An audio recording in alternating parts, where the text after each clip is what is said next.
3, action. Ho, no clouds in my stones. Let it rain, I hydroplane in the vein, coming down like a Dow Jones. When the clouds come, we gone.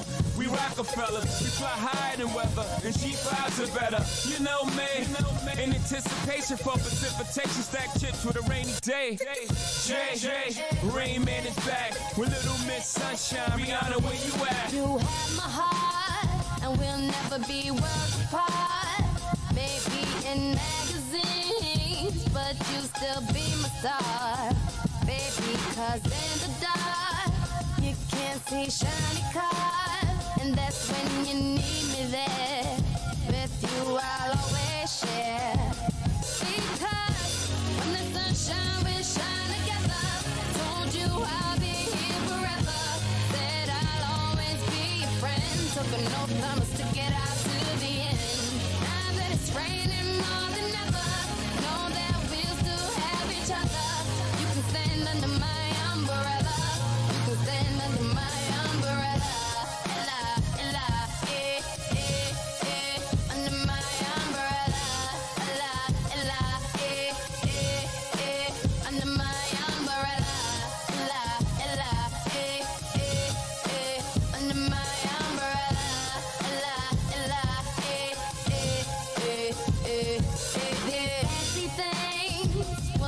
Come in between. You're part of my entity, here for infinity. When the world has took its part, when the world has dealt its cards. Hey Lou, go check your mailbox today, buddy.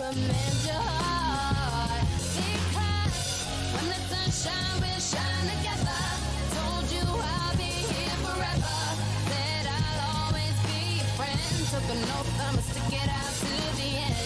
Now that it's raining more than ever, know that we'll still have each other. You can stand under my umbrella. You can stand under my umbrella. Under my umbrella. Under my umbrella. Under my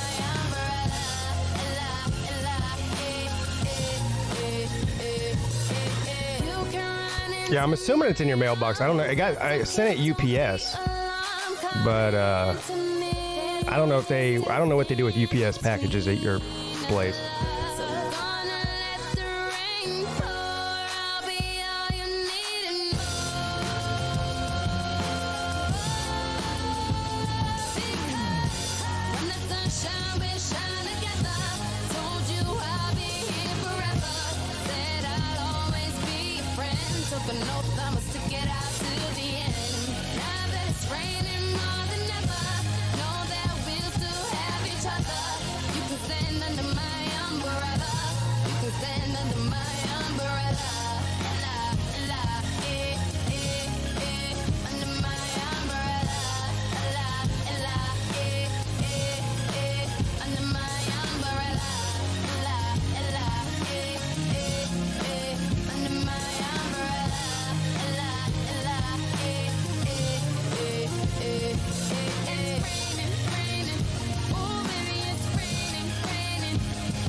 Colby, I was just thinking about that this morning, dude. Must be reading my mind or something. Well, it's official. I'm going flying. Colby just sent me the receipt. PigskinPete's going to be jumping out of a plane. It's definitely official now.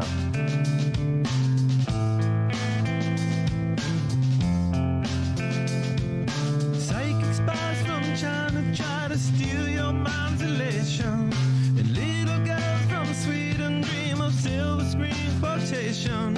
And if you want these kind of dreams, it's Californication. Yeah, 9 a.m.'s fine, dude, because the earlier the better, because I think it's like a 2-hour drive. I don't know how long this shit takes, right? I'm assuming we'll be done by early afternoon. And that way we can get back in town and get settled in here because people are going to be starting to come in. It's understood that Hollywood sells Californication.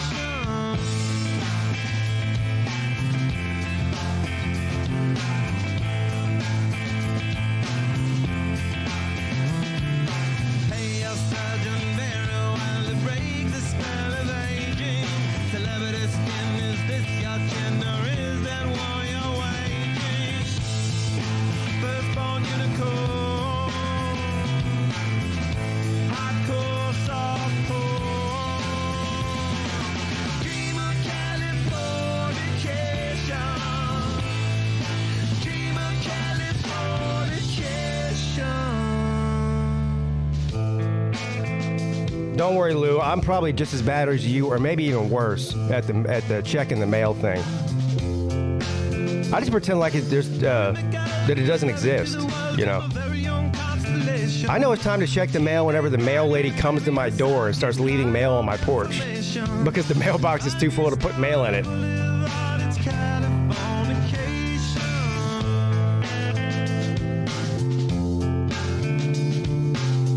Yeah, Nate, I mean, you can come skydiving if it's okay with your parents and they want to pay for it.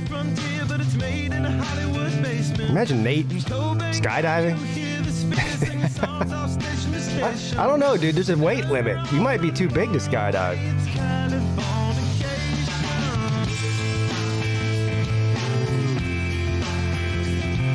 How much do you weigh, Nate?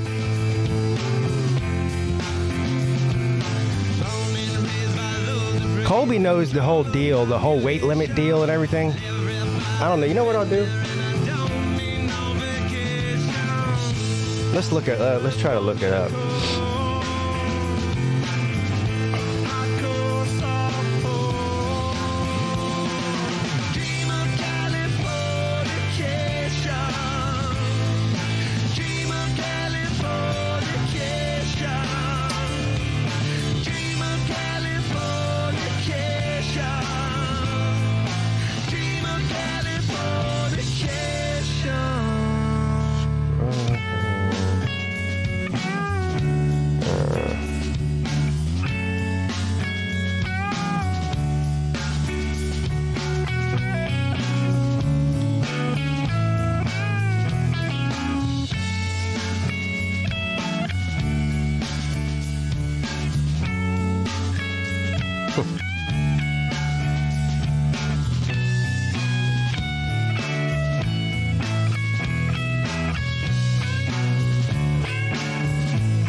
Is that right? NC's gone fishing. He says he's been skydiving so much that he has his certification.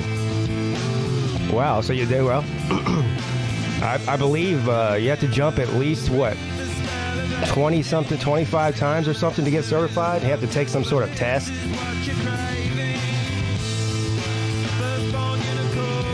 Yeah, I'm not trying to do all that. If I live through the first one, that'll probably be it for me.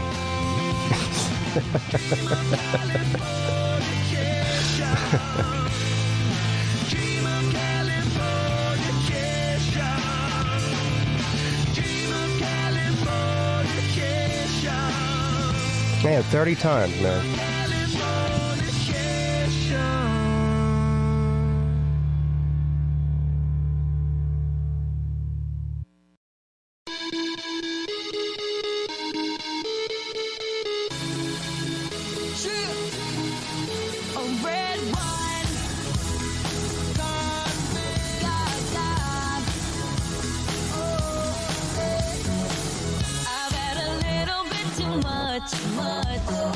All of the people stop to rush by. That easy twisted dance, can't find a drink, a man.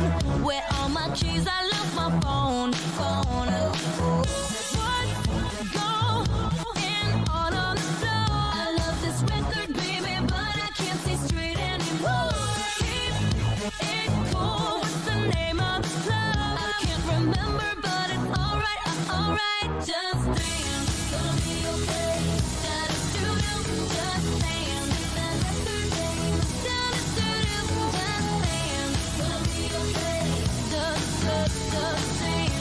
Yeah, Volusia, I think it's the same thing. I don't think you can go solo until you're certified. So I think the two go hand in hand. Like, once you're able to go solo, then you're certified.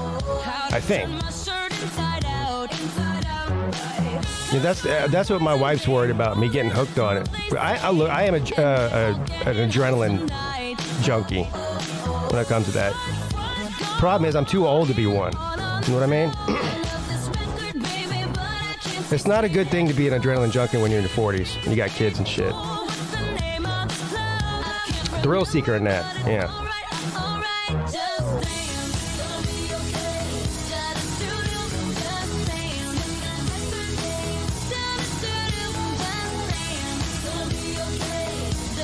You guys remember this video? I think I still have it on here. Yeah, here it is.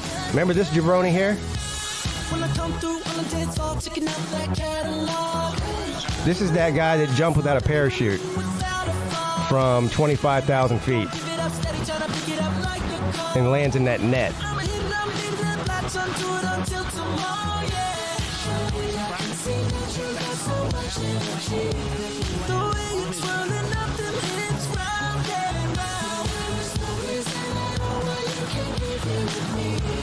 In the meantime, let me watch you break it down.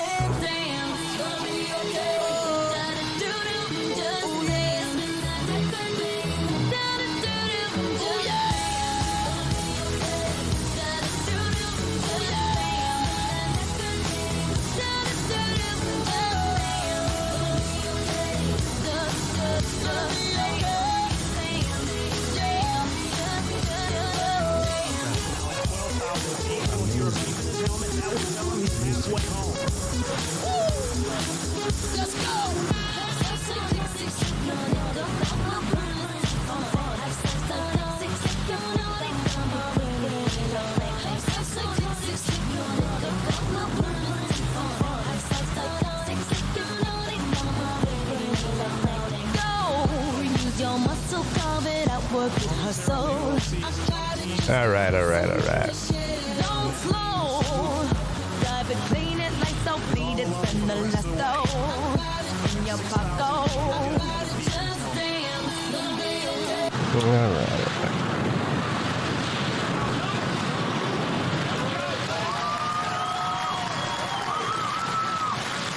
Whee!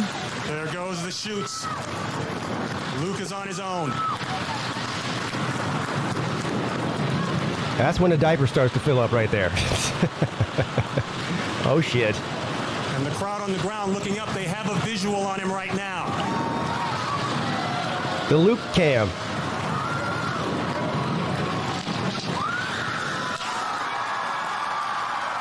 He's in. You know what? I have a serious question. Of course, every question I have is serious. But how come these skydiving places don't have big nets like that? Just in case one of their parachutes doesn't open, then what I don't know what you call him, instructor. I don't know, whatever you call the guy that's strapped to your back. He can just sort of steer you towards that net. You know? And he's kicking and moving. From here, it looked perfect. You've just witnessed history being made. Yeah.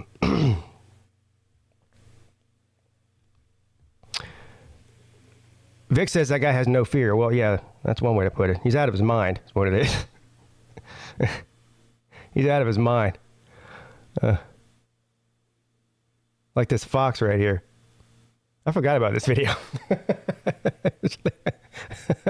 She punched that fox like a football. Tell you what, that old lady ain't no joke, man. I know some grown men who probably just run away and scream. She's actually fighting that damn thing.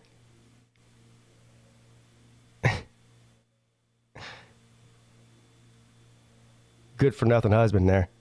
Can't do shit. Damn.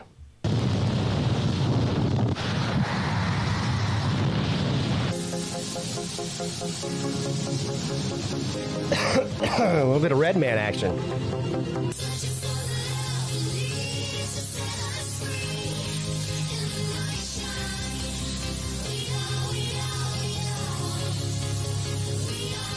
Speaking of a certification, that's what this video is.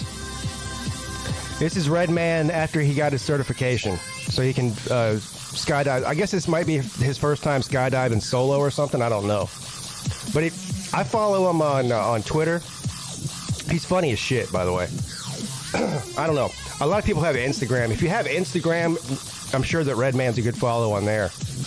But I follow him on Twitter, and that's where he posted this this video last summer, I think. I studied. I studied. It's a miracle. That's final. That's right. Yes. 25, baby. I'm official, baby.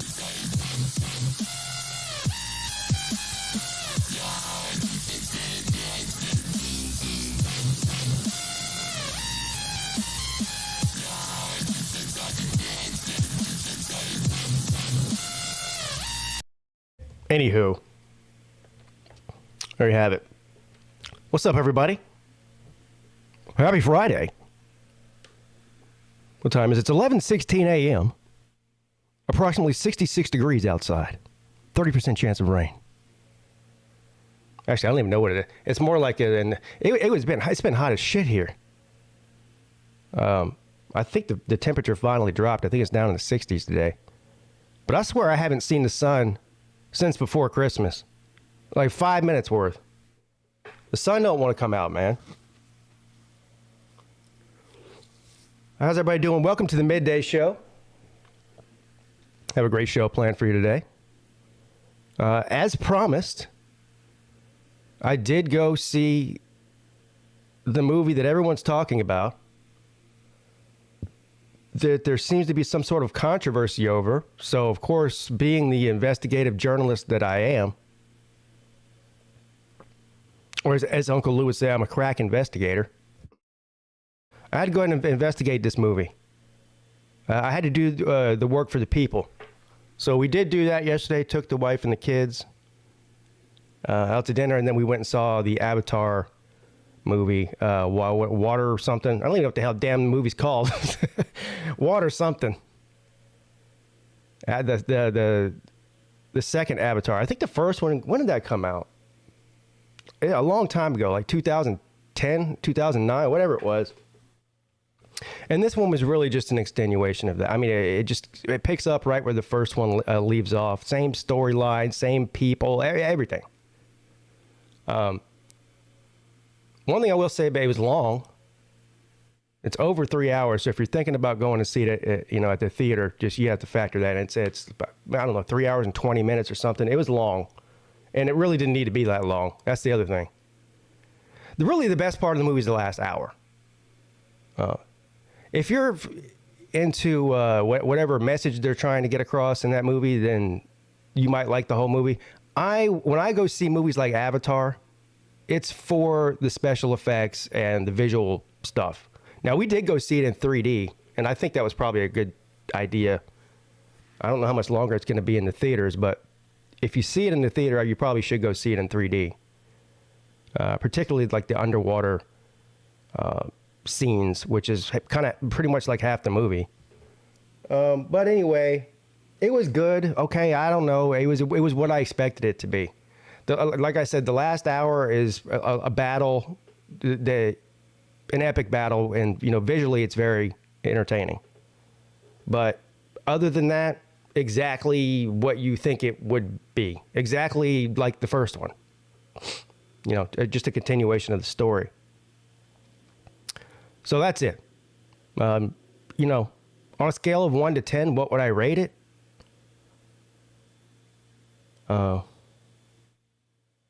Acting wise, average at best.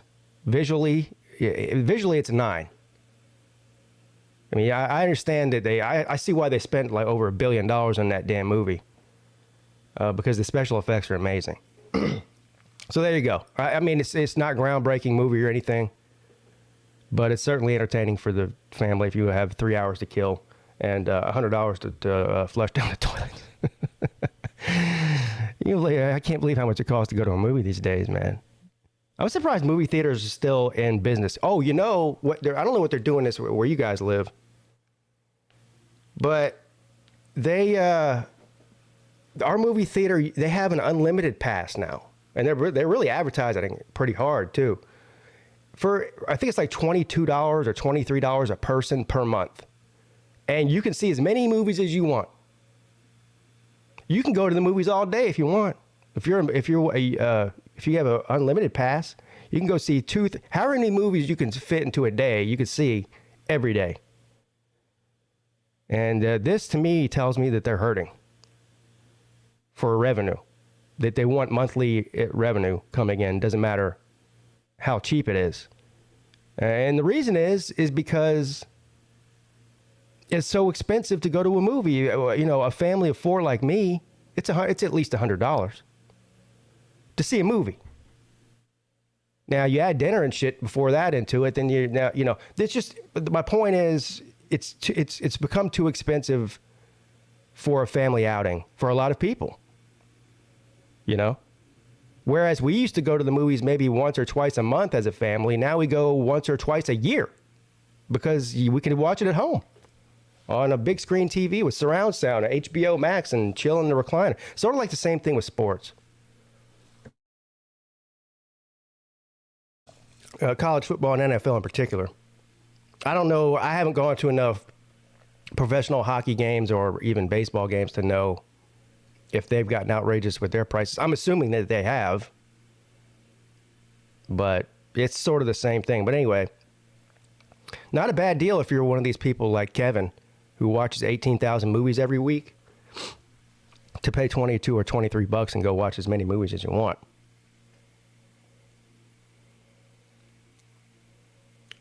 Waterworks, yeah, that's what it's called. Don't go onto certain sites and type in Waterworks, though. You won't get what you're looking for. You won't get the Avatar stuff. I promise. Hollywood's in shambles. Yeah, I don't know. I don't know how that. I have a hard time believing, because I keep hearing people say that Avatar is going to lose their ass on this movie because of the amount of money they spent to make it. And maybe they will. I don't know. I don't know how that all works. I mean, eventually, after the movie theater, they'll sell their rights to their movie to Netflix or somebody for a shit ton of money. I have a feeling they'll make their money back. I doubt these people that make these kind of movies there. I think they know what they're doing. Let's put it that way. Let's put it that way. All right, let's see who's in the chat here real quick. We will do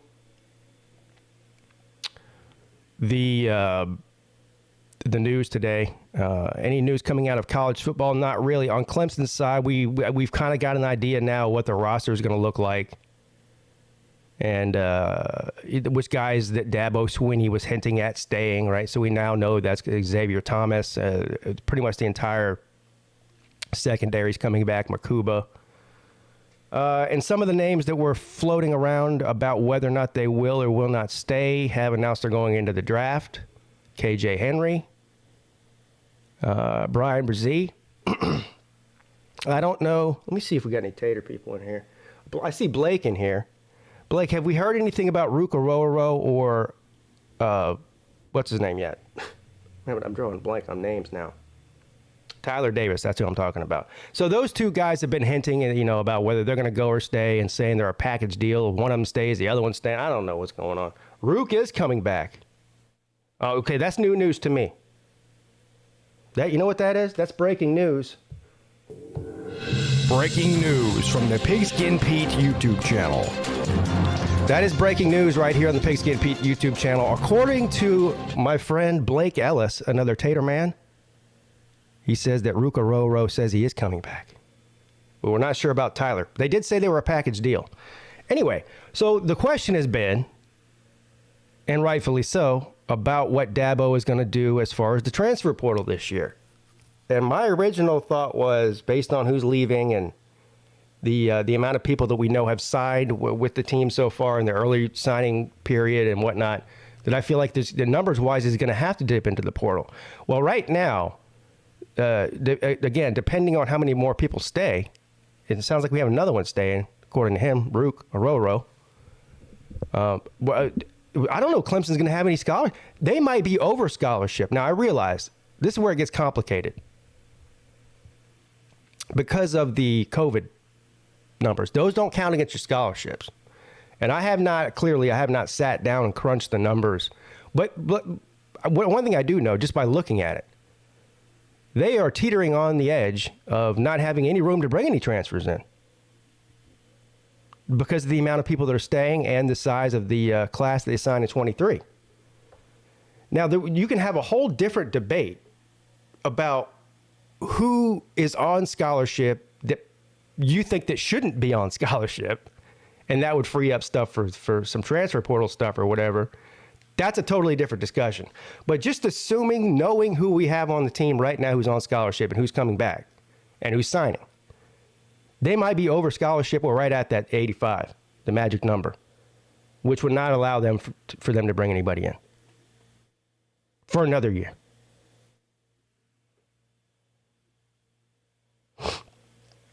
So we'll see. It'll be interesting to see how that plays out.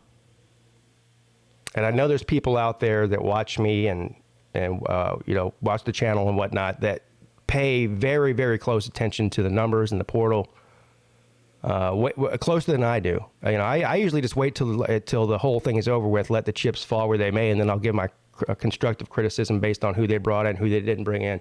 I don't follow it day to day like a lot of people do. But anyway, so there's your news as far as that goes. Let's see who's in the chat here real quick. Cheers to the chat.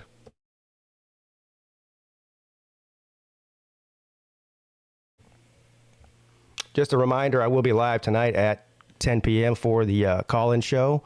And then, of course, the national championship game is on Monday. And yes, I will be doing a midday show on Monday, and I will be doing a live stream for the game that night, as is probably everybody in the community with an internet connection. Sure, Lou's going to be going live. I don't know if he's going live publicly or on Patreon. What are you doing, Lou? You doing it public or on Patreon? Doesn't matter. I'm just trying to promote what you're doing. You're the Georgia man. Not that you need my promotion. But yeah, I'll be live for that. So I don't know. I think the broadcast starts around 7. So I'll be live around that.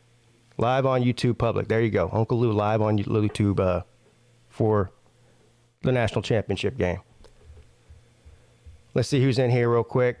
Matt Dummett's here. Volusia Orange, Jay Shipes, Kevron Harris, the Uncle Lou, Colby, Nate the Great,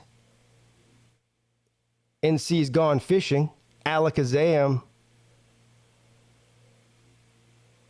Battle Angels here, VicTube, Bet. Nate probably going to get height limited. Yeah, we'll look at that. We'll look at that in a second, right before I read the news, because I did pull up their website. I don't know what the restrictions are. What's up, Wet Blanket? Let the big dog eat. Alex, hello, Pete, my friend, ready to go back to Monday. Go back to back Monday. Go Dogs, he says. Yeah, that'd be something, man. I just hope, again, I know I sound like a broken record. I don't have a skin in the game. I don't have a dog with DOG, not DAWG, in the fight. I just want to see an entertaining game. Right? I want to see a game that comes down to the end of the fourth quarter for either side. I don't want to see a blowout. That would be anticlimactic to such an amazing season of football. We had some great games this year and in the bowl season. What's up, Wilkie?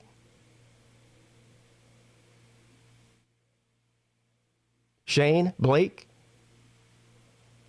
Rec, SE Tiger fan, Mike 3883.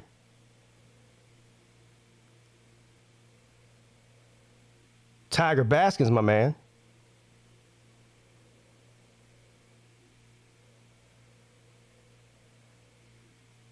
Blake says, I keep an eye on all of it. I enjoy keeping up with recruiting and who's coming and going. Got a few very good sources. That's good. Well, since you have a few very good sources, you could be my source. You know, I follow that loosely. Takes a lot of time to really pay attention to that. Sea Dog, whose name is now Sea Frog. You see what he did there? Do you see what he did there? Did you see what he did there?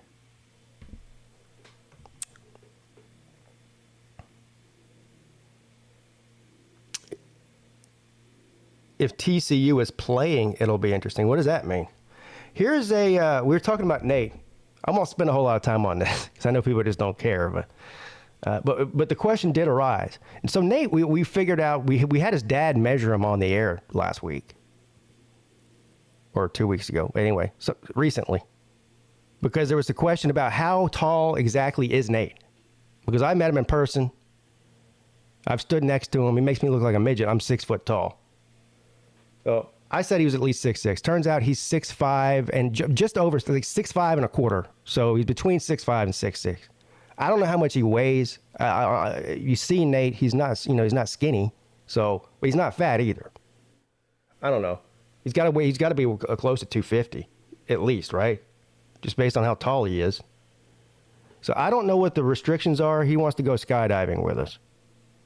Let's see if we can find out.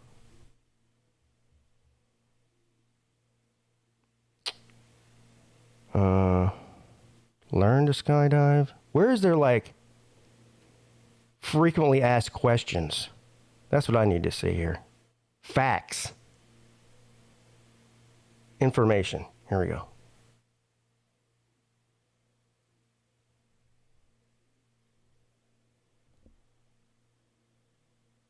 I don't know if it's going to tell us anything. I have to call him. Ooh, first time skydiving, frequently asked questions. This might have it. How do I find your location? Are pets allowed at the skydiving center? The fuck do you want to bring your pet for? You gonna throw your dog out the airplane? Well, the answer to that is no. You don't bring your pets. You know what I mean? Jeez. Is there a place where you may purchase food? The Blue Sky Cafe will be closed until further notice. So yeah, you gotta bring your own food. Should I eat before I jump? No, I'd say probably no. I don't know. Why will I be at Skydive Carolina for between 4 and 5 hours? Well. This is actually here's the answer to our question. The weight room restriction is 225 pounds. So I'm gonna go ahead and say, Nate, that you're too heavy unless you stop eating cream cheese and pizza. I'm gonna say you're too heavy for this.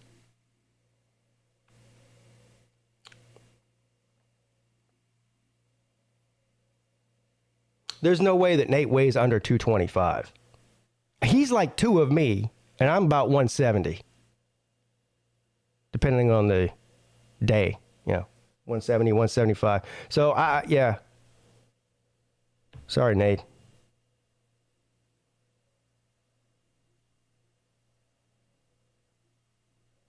Now, here's something I wanted to know. What are the details of the video and photo packages? They won't allow you to bring your phone or any sort of GoPro or any other kind of camera up in the plane with you, which I get that. But of course, they'll film you and then they want to sell you the package, which is fine with me. If they want to go through all the filming of the skydiving, clearly they're better at it than me. They do it every day. And then they can just give me the video and I can just go in and post-production and fix their video. I don't know. Maybe I'll make it worse. I don't know. But I'll change their video to what I want it to look like, and then post that to YouTube. And I can even mix it in with whatever video I take on the ground. But it's $139. What does it say? The videographer's extreme video services are literally the best in the world. Okay, see, now you're just lying. The best in the world. This is Skydiving Center in Chester, South Carolina. It ain't Hollywood, bro. All videos are sent via Dropbox link to your email address. You will receive a fully edited, finished product by the end of the business day after your skydive. The highlights of your video include meeting the instructor, getting geared up, boarding the aircraft, and interview halfway to altitude.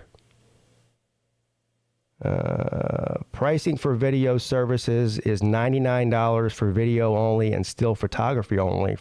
Price for both video and still photography is $119, and your videos, stills will be sent via email by the end of the day. Also offered is a DVD when you choose the ultimate package. A DVD? This is $19.95, bro? DVD. Nobody even watches DVD anymore. I don't even think we have a DVD player in this house. Oh, I do have an Xbox 360. That does play DVDs. DVD player.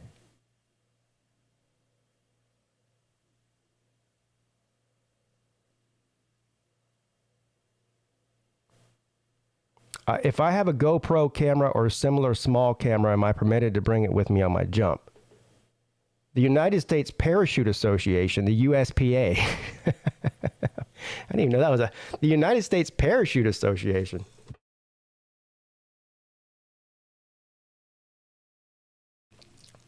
Mandate so all skydivers must have a minimum of 200 jumps in order to skydive with a camera. That's a weird number. I mean, you're not good enough after 100? Gotta be 200, huh? I know what it is. They figure you jump 200 times, you're probably gonna die at some point. So you don't have to worry about it.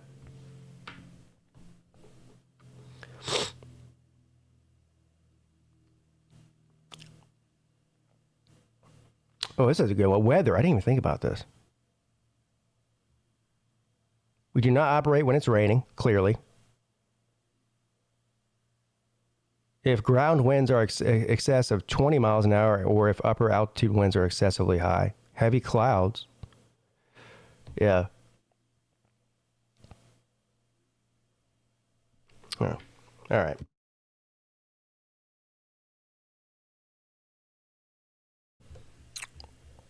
Oh, you got it. Sorry, Nate. You're too big, bro. You're just too big, man. I don't know what to tell you.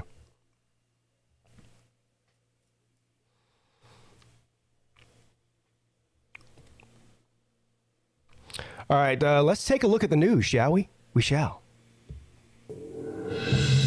Breaking news from the PigskinPeete YouTube channel.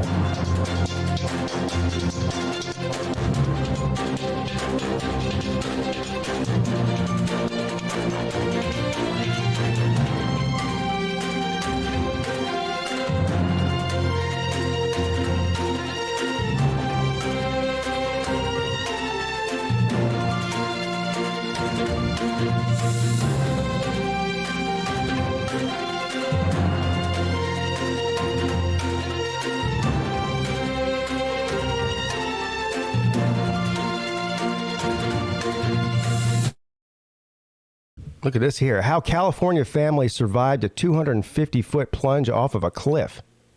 Holy crap, look at this. How much y'all want to bet the woman was driving?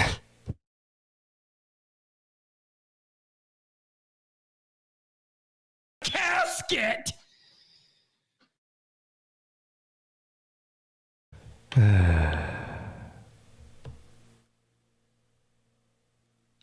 Look at that.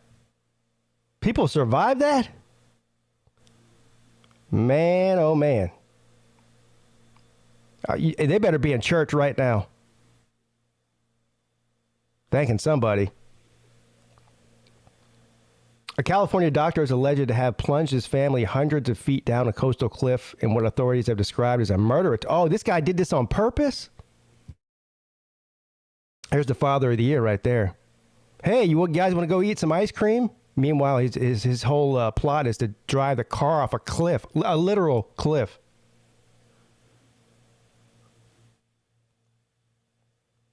Their improbable survival is likely because of luck and a well-built vehicle.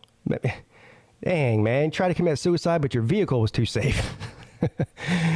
Dharmesh Patel, 41. He's my age. Hey, listen, I thought I was driving a cliff too, just not with my family in it.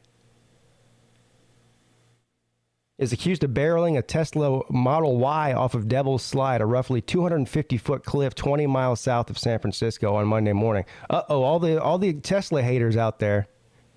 They're dangerous. They catch on fire. They go driving around even when you're not doing anything and you can't stop them. Well, you could drive that son of a bitch off a cliff and you'll live. So there is that. That's good news.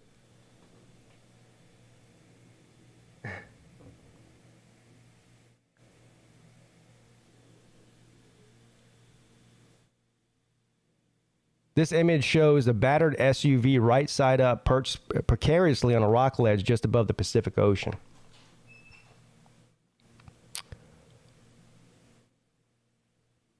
A professor of mechanical engineering at the University of Michigan's Transportation Research Institute said their survival was kind of a miracle, considering the impact severity.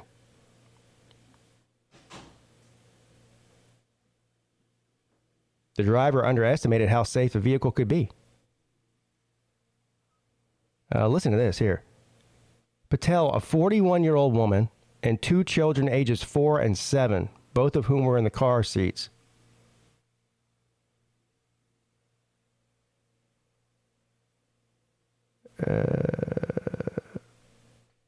So they're alive, but they're not giving their condition.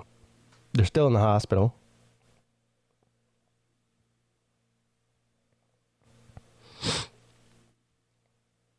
The SUV flipped several times on its way down, and it isn't clear whether it struck the cliff sides as it fell. All right, well. So to make a long story short, this guy loads his family up in a car, drives off a cliff on purpose, and they all live.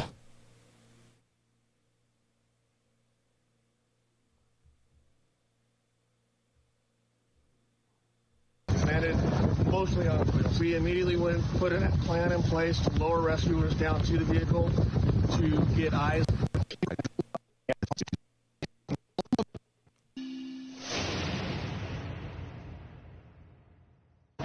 This morning, after a dramatic rescue of all 4 passengers in a Tesla that plummeted off a 250-foot cliff in California, authorities have arrested the driver of the vehicle, charging him with attempted murder and child abuse. Investigators... Child abuse? That's way beyond abuse. They believe the man, Dharmesh Patel, a doctor in radiology, drove the Tesla, carrying his wife and 2 children, ages 7 and 4, off the cliff as an intentional act.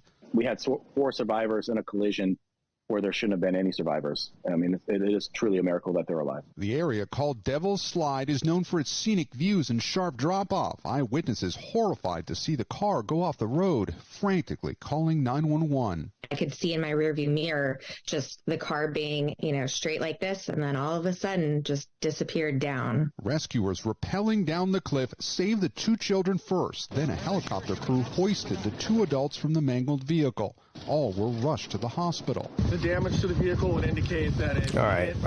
Yeah. You get the idea. Mostly on the wheels. We immediately put it... Crazy. What a coward. Look, dude, you hate yourself, you hate your life, kill yourself. Kill your damn kids. What's wrong with you?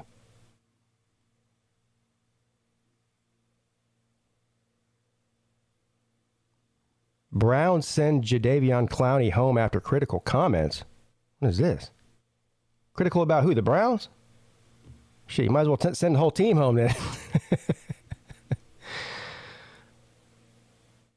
Cleveland Browns defensive end Jadeveon Clowney was sent home Friday before practice and will likely not play in Sunday's season finale in Pittsburgh after he made critical comments about the team.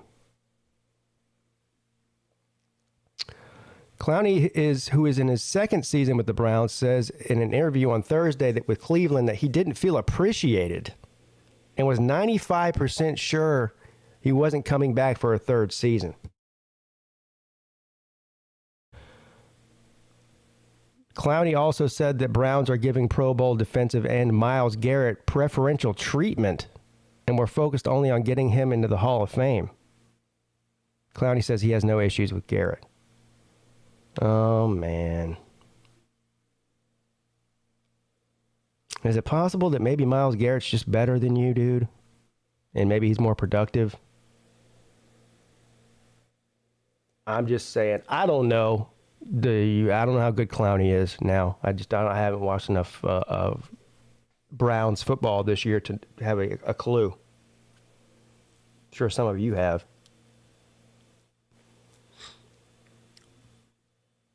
The drama surrounding Clowney is similar to last season's messy situation with wide receiver Odell Beckham Jr., who was suspended by the Browns and eventually traded weeks after the drama. All right. This is just the Browns being the Browns, bro. That's all that is. The Browns being the Browns. Vic says Clowney is a clown.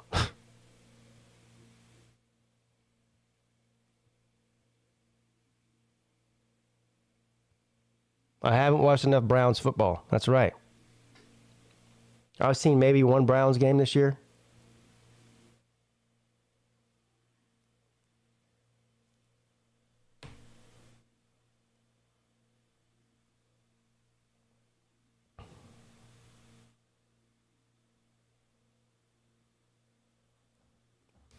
Wells Fargo sacks India executive for urinating on a plane passenger. What's going on? I'll tell you what, if you read the news these days, you almost don't want to fly commercial air travel, do you? There's always some weird crap going on in these planes. Always.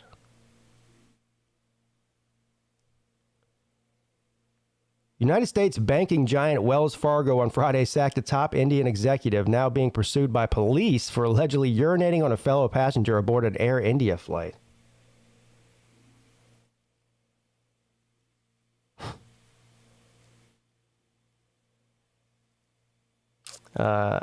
Shankar Mishra, who local media reports said was the vice president of the bank's India operations, was terminated after a 72-year-old woman wrote to Air India's management to complain about the November incident. Now Wells Fargo has to come out and say that we denounce peeing on people. We hold our employees to the utmost standards. We do not...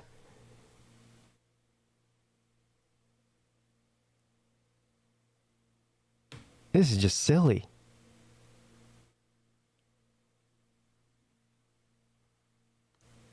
Mishra, who was reportedly drunk during the journey from New York to New Delhi on November 26, has been on the run from authorities after the airline lodged a criminal complaint. This man's on the run for peeing on somebody. Hey, man, you think I could hide out your house for a little while? I'm on the run. Oh, yeah, what'd you do, rob a bank? Nah, I pissed on somebody. What? Yeah.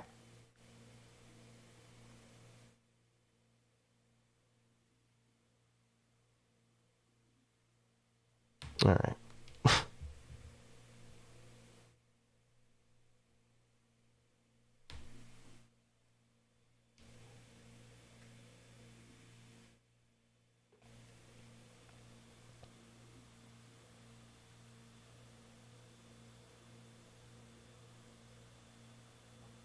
Oh no, we got a Loch Ness Monster thing going on here. A dark, slithering creature seen by a boat captain near North Carolina coast stirs debate. What is it? Well, you know what? Now I got to click on it. Even though I know it's... Now, look. This is bullshit. That is bullshit! That is bullshit! A creature that looked equal parts alligator, fish, and eel has become a subject of online debate after being recorded undulating in waters off of southeastern North Carolina. The video has been viewed more than 123,000 times. Well, it's about to be viewed even more. 123,001. Something you don't see every day, the shop wrote. Whales or the Loch Ness... See? I told you. Now they're already with the Loch Ness Monsters thing here. I got an idea.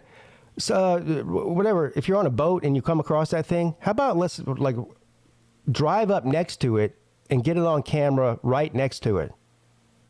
instead of doing this blurry video. This is like UFO shit. It's the same thing. Nobody's ever shot a UFO with an iPhone 14. They've only shot it with a Motorola flip phone. It's got 5 megapixels or whatever the hell it is. It looks like fucking Minecraft. And something tells me that the Loch Ness Monster, or whatever the hell this thing is the same exact situation. There it is. Where is it? Can I blow this up?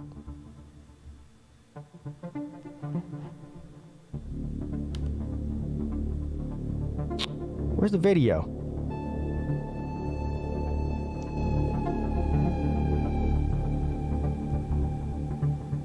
I'm starting to get mad now. I'm gonna have to back out and come back in.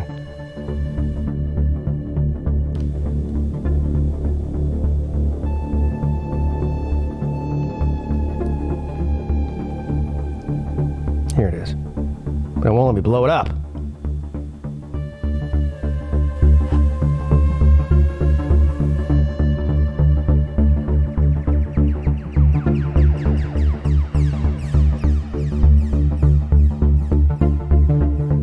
This is a terrible video.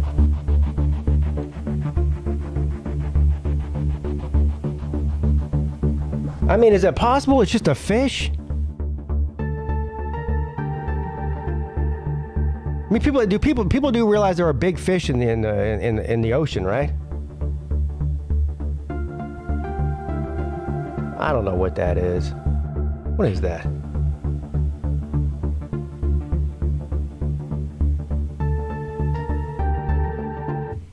I don't know what it is. Shitty video is what it is. I shouldn't have clicked on that.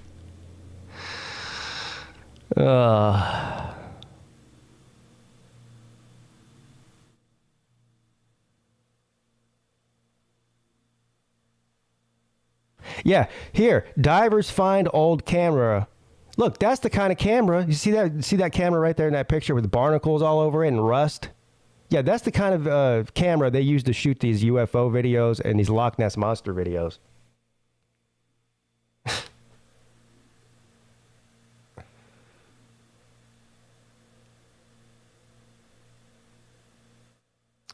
Green comet will pass by Earth for the first time since Neanderthals roamed the Earth.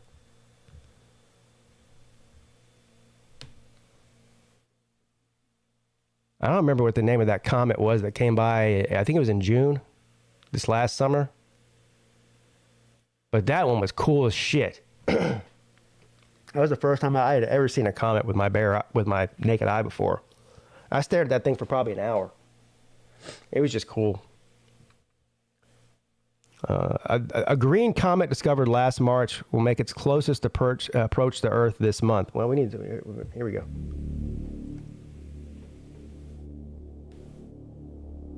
All the space is fake, people. I saw a flat earther the other day. Well, actually, I'm not gonna lie. I follow a couple flat earthers on Twitter because they're entertaining. But somebody said, well, you know, if there's no space or whatever, right, well, how do you explain? Or the firmament keeps stuff from space out. How do you explain asteroids and comet impacts? You know, the guy said, when's the last time you saw an asteroid?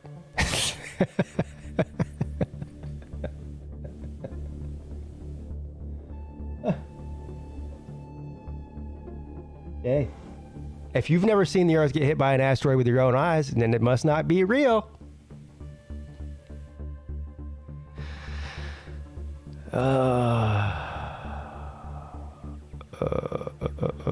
So it's inside. It's between us and Jupiter, which is actually pretty close for a comet, right? But still very, very far away from Earth. There's not any threat of hitting us. Now I don't know if this is a real a telescope picture here, but if it is, it's freaking. That's amazing. Look at that picture. And it is indeed green in color. When are we supposed to be able to see this thing? Here we go. It's closest to the sun on January 12th and closest to Earth on February 1st. All right, so we still got a few weeks to prepare for this deal here. February 1st. It's going to fly by us, I guess.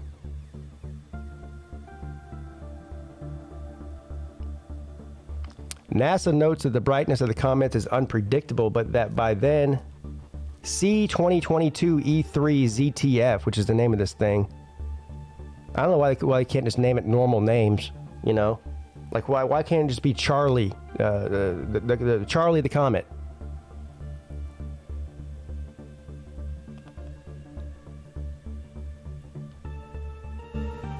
Observers in the northern hemisphere will find the comet in the morning sky as it moves swiftly towards the northwest during January. It becomes more visible in the southern hemisphere in early February. Well, we're in the northern hemisphere, so we might actually have a better chance of seeing it in January.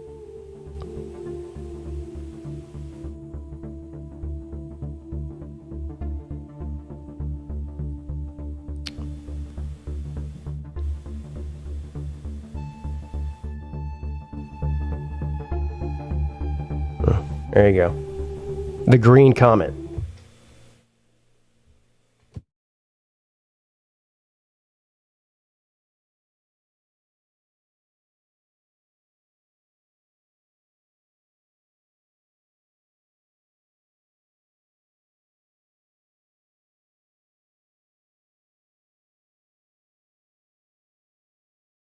Oh, did you guys see that? First of all, have you guys seen this phenomenon? I know you probably have. We may have even talked about it on here before. They had this thing that started a few months ago. I guess it was because of a movie or something, where people started showing up to these sporting events and public events and concerts and things, and they just sit in the seats and they would stare at you with this like creepy blank look on their face. I don't even know what this is about. I know it has something to do with the movie. According to this, robotic dolls from James Wan's upcoming film Megan, M3GAN is how it's spelled, spooked fans at LA Chargers game. So yeah, so they all look the same, you see here. And they brought them into the damn game, and they all sat them together, and they just sat there and stared at people weirdly. This is just weird. Oh, and they did a halftime show? What?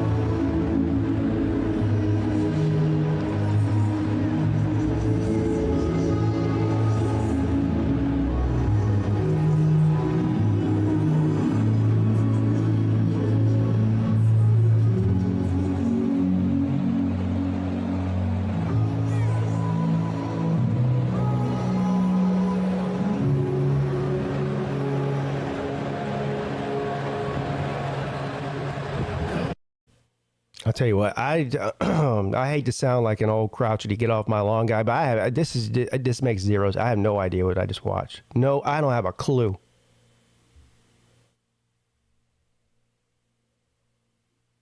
If that's supposed to be some sort of promotion for a movie, then you know what? Congratulations, you failed miserably. You know, the opposite effect just happened on me. If doing whatever they're doing is supposed to get people aware of the movie so they'll go watch it, after watching that, I refuse to see this fucking movie now. Congratulations! You tried and you failed miserably. The forecast for today is partly stupid with 100% chance of dumbass. There's less than 0 chance I'm watching that movie now. Less.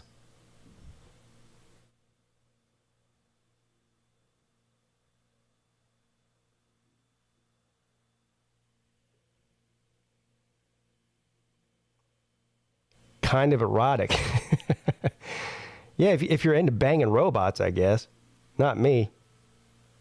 You can block Nightbot? You know what? Let me turn Nightbot off. I always forget it's even on. Well, give me a second.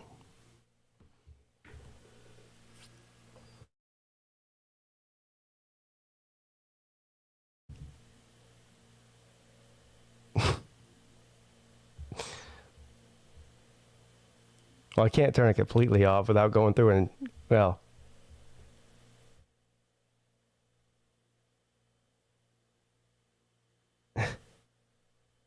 Shit. I'll do it later. You always have to deal with Nightbot today. I don't know what to tell you.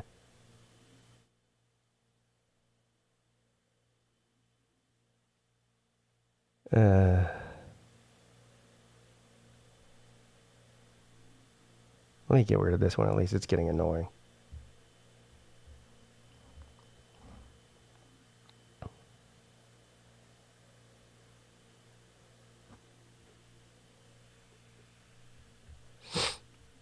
All right, so the StreamYard is open if you want to join the show for the next 45 minutes or so.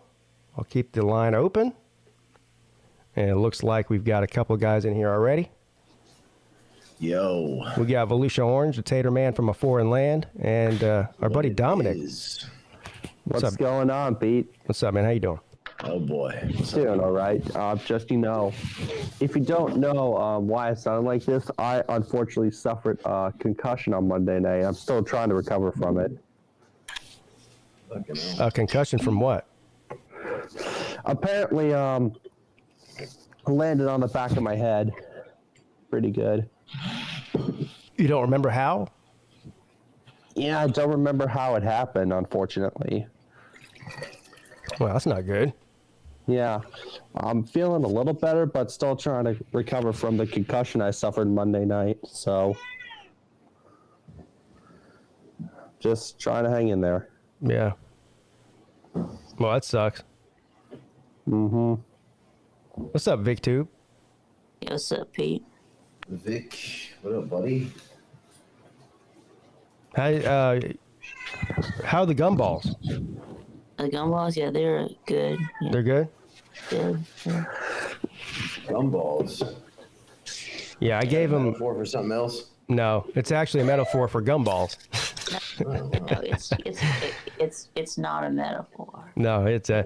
I gave him a... Gumballs? Yeah, I gave him a Falcons gumball machine.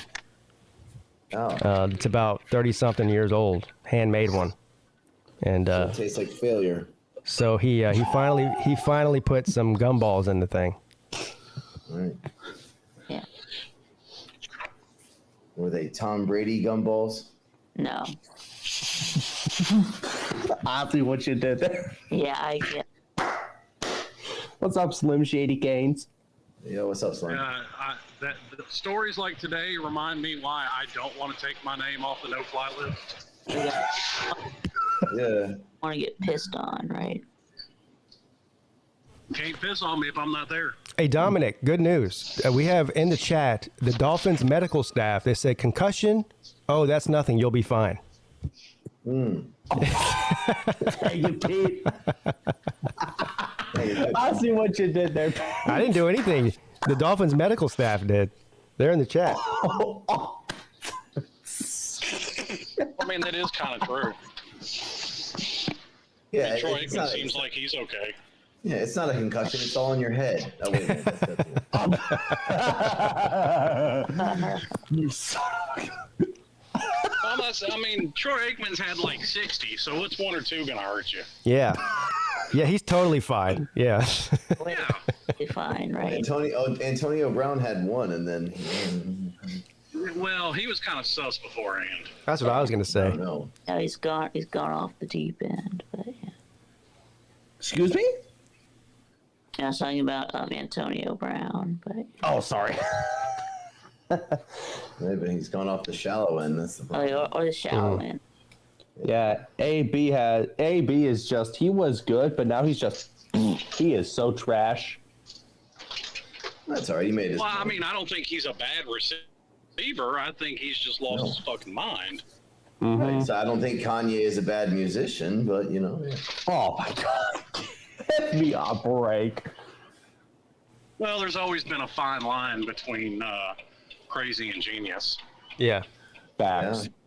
But yeah.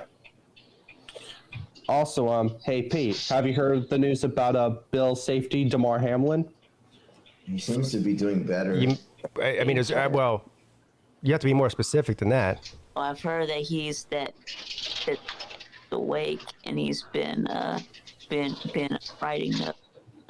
Yes, he's apparently he's apparently breathing on his own, and he's getting better. Yeah, he's talking even. Bless him. Did you hear what his first question was? Yeah, it was who won the game. That's what I heard. Yeah. Until the game got canceled. Yeah, but he doesn't remember that.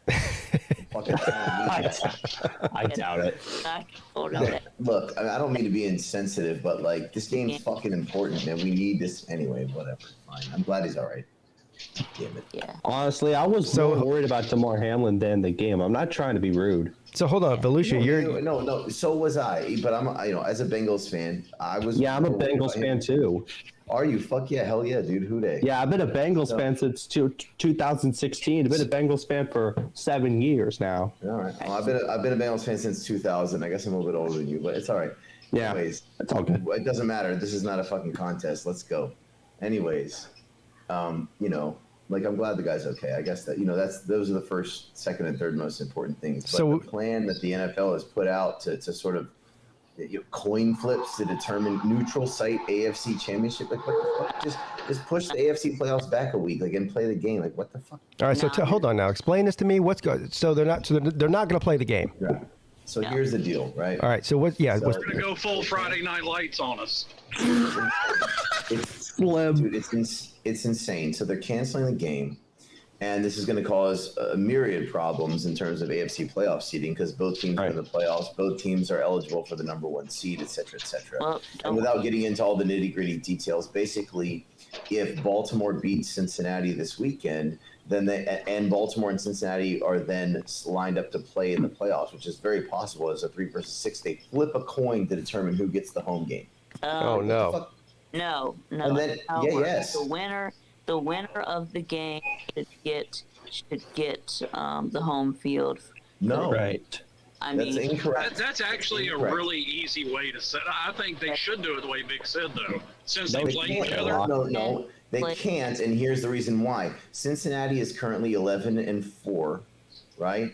And if they lose to Baltimore, they would be 11-5. If Baltimore wins, they would be 11-6, right? And so Cincinnati would have the better record. Now, if Buffalo and Cincinnati play, and Cincinnati loses, then they would be tied at 11-6. Baltimore would win on head-to-head tiebreaker. Right. But without giving the chance for that game to be played, then Cincinnati wins on winning percentage. But they've decided that they're just going to flip a coin to determine who wins the division. no, don't flip a coin. That's what they said. Absolutely. Check it out. They're flipping a coin. That's what they said. NFL release. They're flipping a coin. Well, Earn is decided head to head. There's no more fair way to settle. No, that's bullshit because Cincinnati has a better record. Cincinnati didn't lose to Buffalo. Cincinnati's 11-5. Baltimore's 11-6. You can't just give it to Baltimore. They have 6 losses. Cincinnati's only got 5. Here's a solution: have a special Friday night football. Have them play tonight. No. Start the game right where it stopped. What was it? The second quarter with however many minutes left. First quarter. Okay. 5:58. Yeah. Restart it right there with the same score and everything.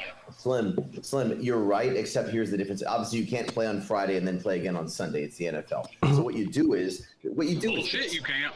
No, you can't do that. Yeah. What you do is this. All right. So you push the AFC playoffs back a week, meaning you play week 18 normally, and then in the wild card round, you push AFC wild card back a week. You play Bengals versus Bills, but then play NFC wild card the same week. The following week, you postpone the NFC divisional round, and then you play the AFC wildcard week the next week, and you just get rid of that extra unnecessary media week before the Super Bowl, right? Yeah, that's not going to happen though. No, that's what they should do, but they're not fucking doing that. Now we're doing like just neutral. No, but it's not. It's only the coin flip thing. Like if Buffalo, Kansas City, Cincinnati, if there's a combination of those teams in the AFC Championship game, which seems pretty probable, they're going to play them at neutral sites. Yeah, which is dumb as shit, dude. That's dumb. I would say if they want to be really official and have people really get on board, instead of doing a coin flip, they should at least do rock, paper, scissors. Right. No shit. And that's more official. Bro. Come on. He's some kind of I don't know, With Andy Reid in the mix, I mean, everybody would think it's rock every time. Have you seen his hands? Yeah. Well, they can't beat the Bengals anyway, so who gives a shit? Yeah. Anyways, whatever. So I won $25 off of Lou today on trivia on his stream. Oh, yeah? Yeah. Damn. Being a fucking college football savant, dude. What do you want? You said it was trivia? Yeah. What was the Gator man?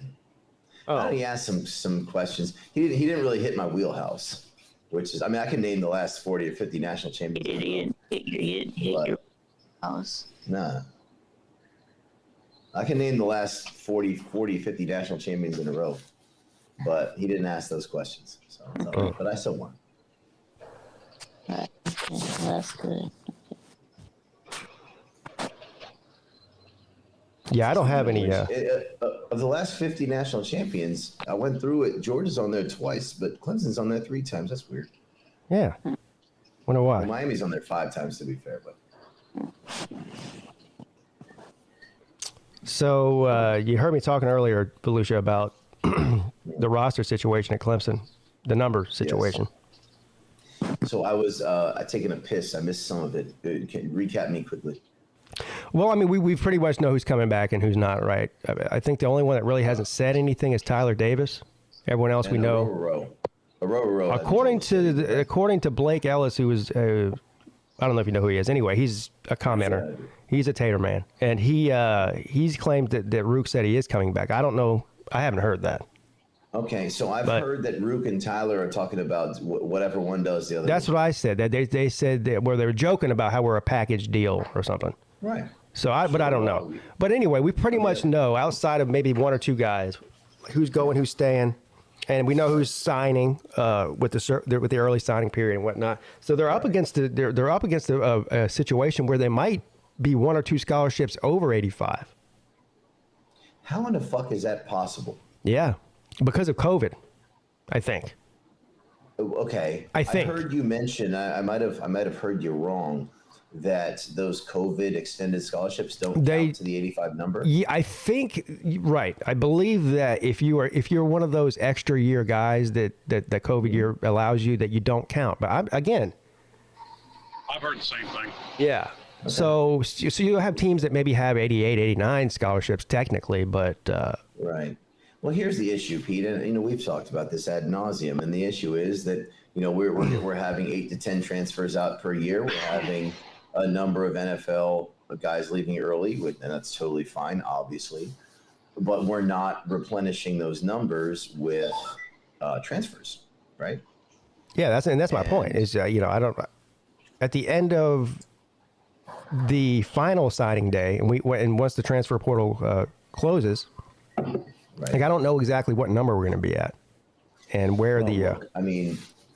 The answer to this question is very simple. I mean, yeah, we signed a 3rd string quarterback who's Bear Bryant's grandkid. Yippee-ki-yay. Yeah, I know. Get the hell out of my face, right?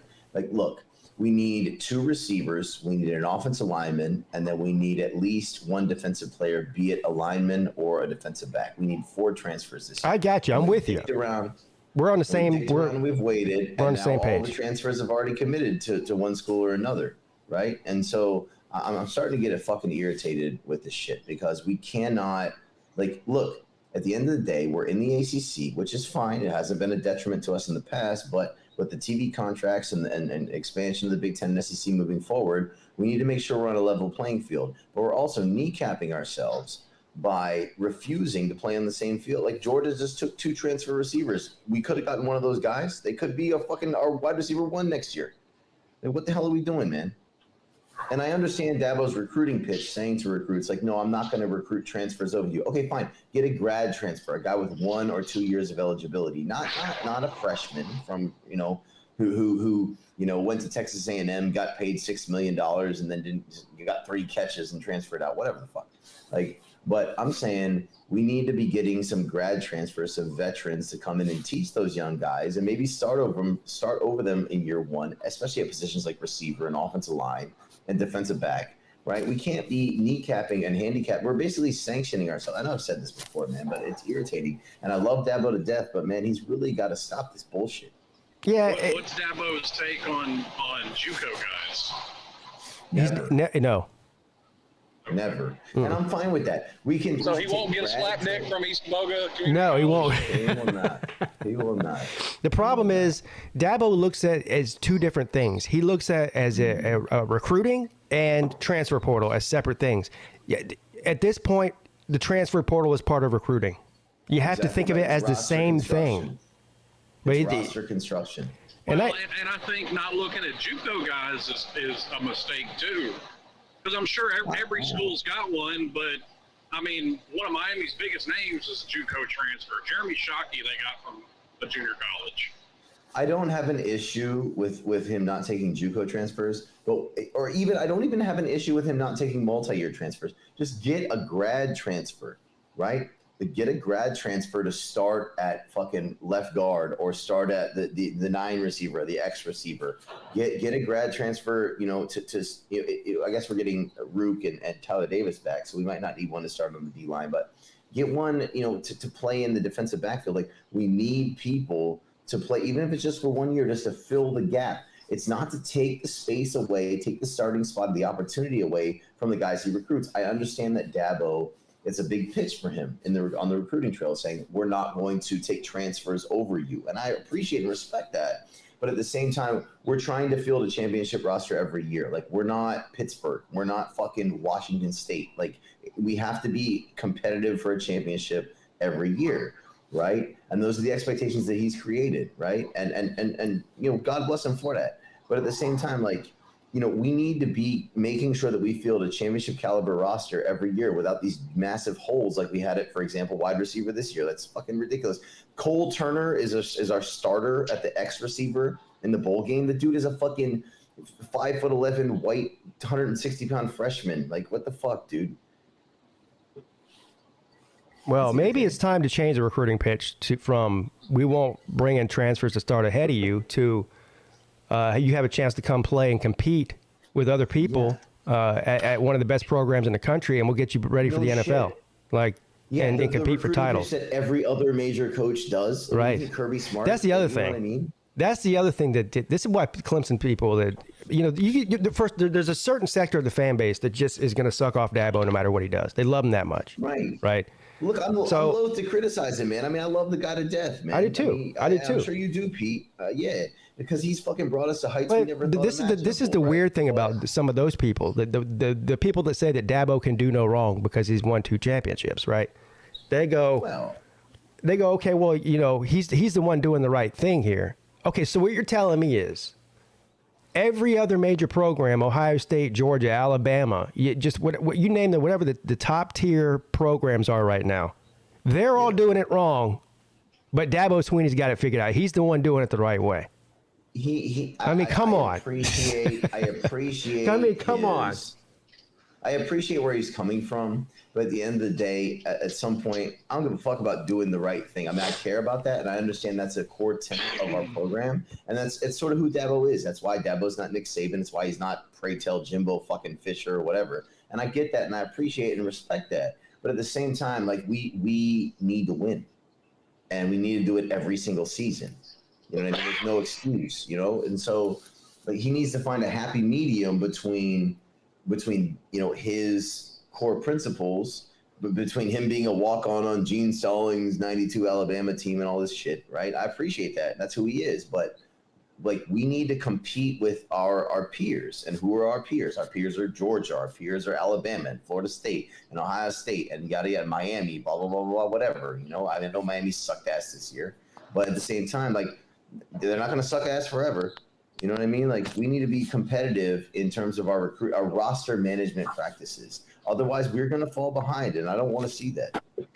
Well, the proof is in the pudding, and here's the fact of the matter. The fact of the matter is Clemson lost convincingly to a team that hasn't even come close to recruiting at their level over the past 10 years. And who's half their team? I'm talking about Tennessee, and at least half of their team was built out of the transfer portal. Right. I don't know that we lost to them convincingly. I mean, I don't know, dude. Well, look, I mean, we had, including the first possession of the second half, we had 7 times where we had the ball inside their 35 and we only came up with 6 points. Right. I mean, I do feel I'm not super pissed about the way we play. I think that we actually played fairly well in that game. We just fucked up a lot of opportunities. We Charlie Browned a lot of shit. I don't think that we got dominated by Tennessee. I think the score belies the actual outcome. The way I don't know. I mean, getting it in the end zone is a pretty big deal. Like, that's something you have to be able to do. I understand that. But, I mean, we just slipped on some banana peels. I don't think that we played poorly in that game. We outgained them. We outpossessed them. Like, I don't. They were manhandling Clemson in the trenches. I don't know, man. Yeah, they're blowing them off the ball. I mean, this was not Kay Klubnik's fault. I don't know. You should be mad about the way y'all played. Yeah, I am. I'm not happy about it at all. I'd be more mad at your defense than your offense because Tennessee was missing the majority of their major weapons, and they still moved the ball almost freely. That's what I said. I don't think they did move the ball freely. I think that we held them down pretty well for the majority of the game, but the defense gave out and we couldn't fucking score. We lined up for a field goal 6 times and had like 3 points out of it. Like, I mean, they had we outgained them on the ground and through the air, but with like 30 more plays. So we had 100-some plays and we could 100 and something plays. Points. There you go. And still barely outgained them. So I don't know. Anyway, I'm obviously disappointed with the loss, but I don't think we played horribly in that game. I think, like I said, I think the score belies the outcome, but the score belies the way that we actually played. But I hate the loss. And look, and I agree with your point as far as recruiting transfers, not necessarily bringing guys in guaranteed to start, but bringing a guy in to compete. Because, like they brought in that transfer corner Brown from UCF. Is he going to come in and start day one? I don't know. But at the very least, he's raising the floor for cornerbacks. Because, he was a 3-star, but, once again, the proof is in the pudding. He's got 1,900 snaps with 4 touchdowns given up. So at the very least, he's raising the floor. Right. I do agree with Dabo's, or at least for now and to an extent, with Dabo's idea that he doesn't want to bring in guys from the transfer portal who have 3 and 4 years of eligibility because he doesn't want to usurp that playing time from the guys he's recruiting, right? And I think that's actually a really good recruiting pitch, right? But again, bring in a grad transfer with good experience, a guy who has been a leader on his previous team, be it Power 5, be it Group of 5 or whatever, who can come in, fill a gap for a year, maybe 2, whilst particularly at positions like offensive line, who, positions that need more coaching and need more development than others, right? And not necessarily running back or quarterback or whatever, but like quarterback is different, but and just, let him hold instead, right? That position, the center or the safety or whatever it may be. And then, let him teach the young guy and then give him an opportunity to start in year 2, right? I feel like that would be beneficial to our program in 2 ways. Number one, give us a guy who can play right now and fill in a hole on the team and make next year's team competitive, and then also help mentor and tutor the young kid that's going to come up, because he knows that young kid is not fighting for his job. That young freshman is not going to overtake him, and if he does, great, but probably not. Okay, but then when he leaves in year 2, the young kid can come and be a starter, right? Rather than, does what I'm saying make sense? Unless you're at Miami, in which case all the fan base want all the freshmen to start instead of everybody else. Yeah, but you guys, y'all are different. Miami's a totally different program in every way from Clemson, from the fan base to the coaching staff to everything. And I respect what Miami's doing. Obviously, it's hard not to, because clearly Mario needs to turn over that roster, and he's doing just that through the portal and through obviously a great recruiting class, right? But we are gonna do the same thing as Clemson in at least one respect. We are going to have fun in our new football facility, and that's already been confirmed. We got like a ball pit or something. We're not doing like Florida State. This is exactly right. Uncle Lou hit the nail on the head. What he said. Reporter to Dabo. Thoughts on the portal, Dabo. We have a slide and sucked for 25 years until I got here. That's his answer to every criticism now. Do you guys remember back before I got here? Do you guys remember how long it had been since we won 10 or 11 games before I got here? Dabo doesn't take criticism. He does not. He gets really defensive really quickly. And it's like, dude, stop circumventing the question and answer the fucking question. The question wasn't about how good was Clemson before you became the head coach. The question is, what are you going to do now in 2022 to keep up with what's going on in college football instead of burying your head in the sand and pretending like it's not happening? Too mad. It's hard for me to get too mad at Dabo right now, but I'm getting a little bit restless. And I'm the same way. I love Dabo Sweeney. I'm going to call for Dabo's head. I'm so fucking appreciative for what Dabo has brought to our program. You know, when I was a student at Clemson 15 years ago, whatever, like I would have never have imagined. If you would have told me my senior year at Clemson, my senior year was the year that Bowden got fired and Dabo got put in as the interim coach. If you would have told me that in 2022 we would be sitting here with 6 straight ACC championships, 7 out of 8, fucking 2 national titles, all this kind of crap, I would have been like, get the hell out of here. You're lying, right? And so I'm very grateful for what he's done for our program. But at the same time, you know, times they are a changing, right? And he's got to adapt with it. And I'm not saying that he's not the right guy to lead us into the future, but he's got to not change his philosophy in a holistic way, but he's got to make some changes. He just has to do that, right? Because like I said, we're kneecapping ourselves right now. Yeah, I love you. I agree with that.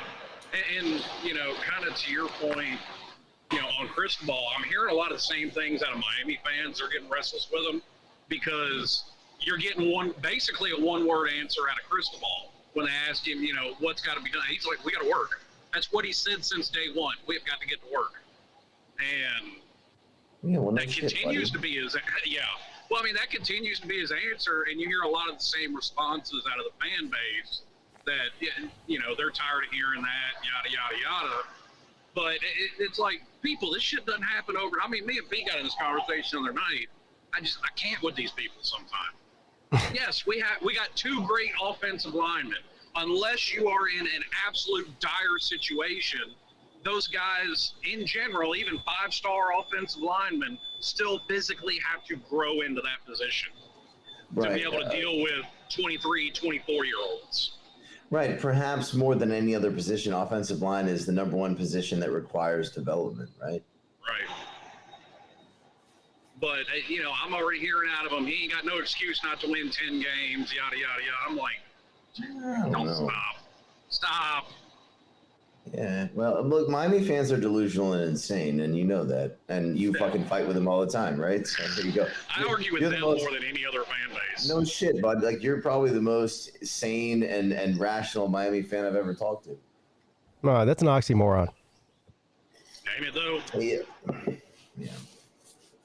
So what do you think, enough about Clemson? I know we have a tendency to go off on that sometimes, because Dabo's name is always in the headlines about this shit, and I'm getting sick of it. But what do you feel about the game coming up this week? You know, the national championship game.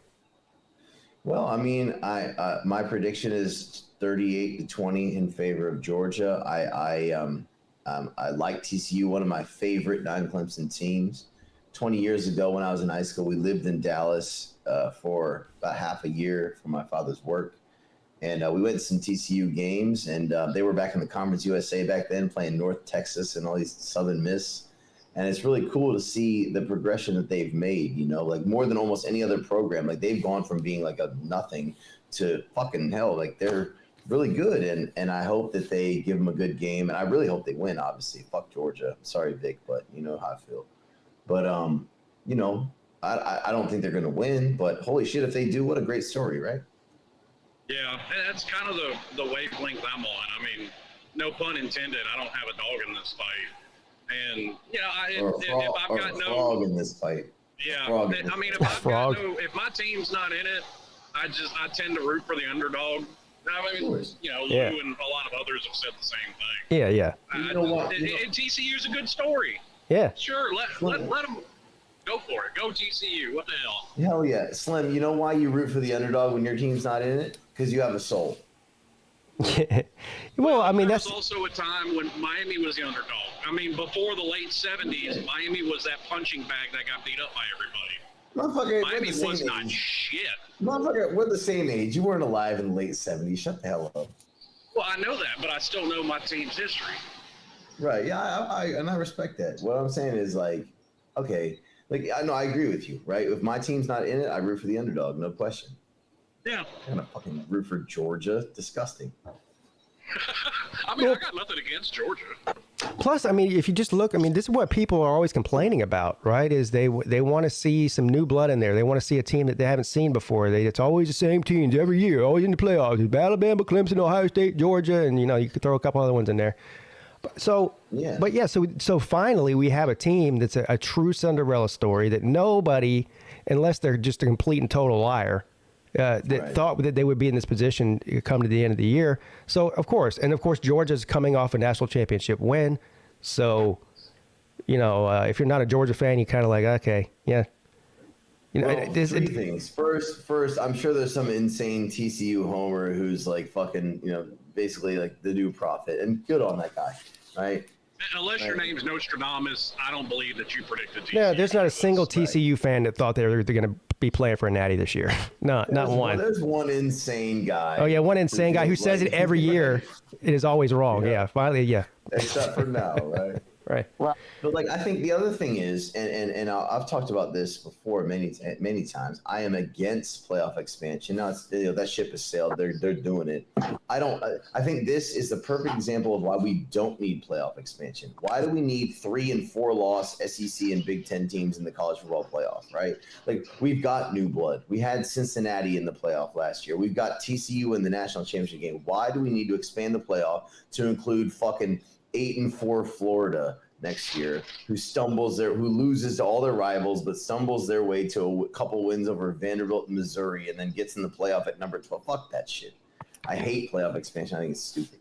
I think, matter of fact, this is a whole different discussion because I kind of agree with you, but I'm getting the people telling me that I'm starting to sound like the old me. Get off my lawn guy with this thing. Yeah, we are. Well, and what you had this year that you haven't had before that everybody said wouldn't happen? Guys opting out of playoff games. Yeah. No, only one. Yes, only one, and he was injured. He was. Yeah, and that's how it starts. Well, he was hurt though. He didn't play all season long. I'll give you this one. You might be right. This might be a trend, but I can't blame Smith and Jigba for opting out because he was hurt all year. I mean, he only played in like a half a game. He was hurt all year. And what was Ohio State going to do without his catches for 48 yards? Well, beat Georgia is the answer to that question, but okay. Anyways. Well, getting back to what we were saying before. So, yeah, I think everyone's rooting for TCU just because, unless you're a Georgia fan. Or maybe there's some people that are just big-time SEC homers that would want to see the SEC win again. I don't know, but for the most part. I still can't understand that. There's no scenario whatsoever where I would ever root for Florida State to win a game. Yeah, if you root for a conference, you're a cuck. And I hate the word cuck, but it fits here. Like, fuck off. Scenario, whatever. Scenario. Believe me, there are people out there that are just rooting for Georgia because they're in the SEC. I guarantee it. I know, because they're like South Carolina fans who have no laurels to rest on. I'm rooting for Georgia because I'm a Georgia fan. So. Hey, Vic, would you root for Alabama again? If it was Alabama versus TCU, Vic, who'd you be rooting for? Because I hate Alabama. Right. Okay. So if it was Tennessee versus TCU, who'd you be rooting for? Tennessee. Tennessee, really? Yeah, the only team that I really hate in the SEC is Alabama. Any other SEC team, I will root. Why? Hey, hold on. Who did he say? And why do you sound like you're in a well, Vic? What's going on? No, he's saying that he would root for TCU. If it was Tennessee versus TCU, he'd root for Tennessee. Hey, Pete and Slim, let me ask you a question. Slim, less so, but hey, Pete, if it was Florida State versus TCU, who'd you root for? TCU. Yeah, no shit. If it was fucking North Carolina versus Oregon State, who'd you root for? Oregon State. No shit. Exactly right. Don't root for your conference. Well, it depends. See, it's very specific about who they're playing, though, because you just named two big time Cinderella underdog stories like Oregon State or TCU. That's my point. Now, but hold on. You just said if it was Tennessee. But hold on TCU, now. you'd root for Tennessee. That's disgusting. Yeah. But let's say it was Florida State against Alabama. I'm rooting for Florida State. Rooting for Florida State, sure, Yeah. because it's Alabama. Right. So it depends on who they're playing against. For sure. If it's Florida State versus Ohio State, I'm rooting for Florida State. Okay. Yes, exactly. Thank you. Right, but if it's Florida State versus I don't know, TCU, if it's Florida State versus Purdue, I'm rooting for the other team. Get out of here, man. I can't stay on, but you people are out of you people have been running around talking about how good the ACC is in basketball for 25 years. If y'all were dominating college football the way the SEC is, you'd be doing the same thing SEC people are. Of course you don't give a shit about the ACC in football. Why would you? You can't have any pride in something there's nothing to be proud about. But y'all have been beating your chest about how great the ACC is in basketball for 25 years. Get over it. When have you ever heard me say that? Never. Unfortunately, Lou, there's a lot of people that in the SEC that don't pull for the SEC. They only pull for their team. So not everyone's like you. Because they're not cucks. And by the way, Lou, the reason why I started watching your channel was when Clemson beat Alabama in the 2016 national title game, and you made a video eating crow talking about how the best conference in the country in 2016 was the ACC. Well, and I appreciate you for that. Not only that, I just don't care. Well, yeah. yeah. Well, I've made it clear several times. I don't care about that. Yeah, I agree with you, Slim. I agree with you, Slim. Yeah, we know you don't. Miami's been in 2 different conferences. Hey, but guess what? Speaking of basketball, you see who's in first place in the ACC? Clemson 4-0. Clemson undefeated in ACC play. Goddamn right. Atop first time since the ACC. First time since Rick Barnes and Greg Buckner in Slab 5. Yeah, and now so I don't ever talk about basketball because I'm not a Brad Brownell fan. All right, so but now I got people going, oh, Pete, now you can't comment on basketball since they're good now because you've been shitting on Brad Brownell for the past 5 years. I go, okay, you're right. Yeah, you know what? I won't because you know why? The season's not over yet, and he'll still try to find a way to fuck it up, and I'll be right again in the end. All right, well, so, relax. I mean, he said relax. No. Listen, I'm not the biggest Brad Brownell What, one fan, good season in 12 years? Whoop-de fucking do, man. No, Great. No, 2018 was a really good year. All right. But what I'm saying is, like, as far as Brownell goes, I'm disappointed with his year-to-year results. But we have to admit, like, Clemson is a hard place to win in basketball. Like, we're not the Vanderbilt of college basketball. Like, what's a good analog for Clemson's basketball program as it relates to football? We're kind of like Kentucky. Right? Yeah. You know, like we can't expect to be making the tournament every year, making the Sweet 16 every other season. Like, nah, man. And do I think that we could do better than Brownell? Perhaps. And the reason why I say that is you look at somebody like Bruce Pearl at Auburn or Nate Oates at Alabama. You know, there are guys who succeed at football dominant programs in states and at programs that care much more about football, right? But you have to not rely on transfers from Midwestern and sort of group of 5 quote unquote schools. That's not what it is, but you know what I mean.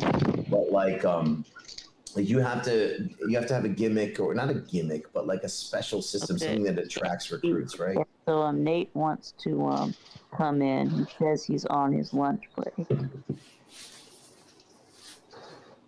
What I'm saying, Pete, is like, don't dump on Brownell too hard. Like, he's not doing a horrible job. Could we do better? Maybe.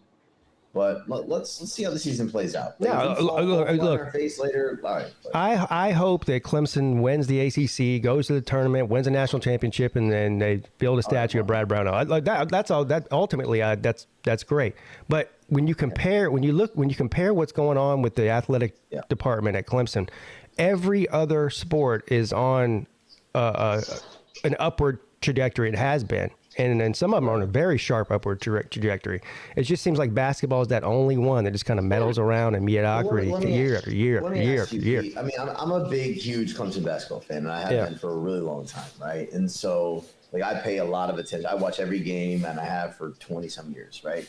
So, but I want to ask you, like, what in your mind are your base expectations for the Clemson basketball program? Like, what in your mind would be an adequate performance over, let's say, a 5 or a 10-year period? I would say they should be making the NCAA tournament a minimum of every other year. Yeah. Okay. And as far as how far they get in that, I don't know. Maybe once every 5 or 10 years, you can make it to the Elite Eight or Final Four. Maybe once. Yeah, that's We've never made the Final Four ever. I don't. Yeah, that's why I Right. think Georgia's basketball program. I know, but my point is, so Clemson right now is in a position in the ACC financially to where they're a big brand, and they should be able to carry that. Again, they're doing it in every other sport. I don't understand what the lag is with basketball, Right. especially since they're in a basketball quote unquote conference.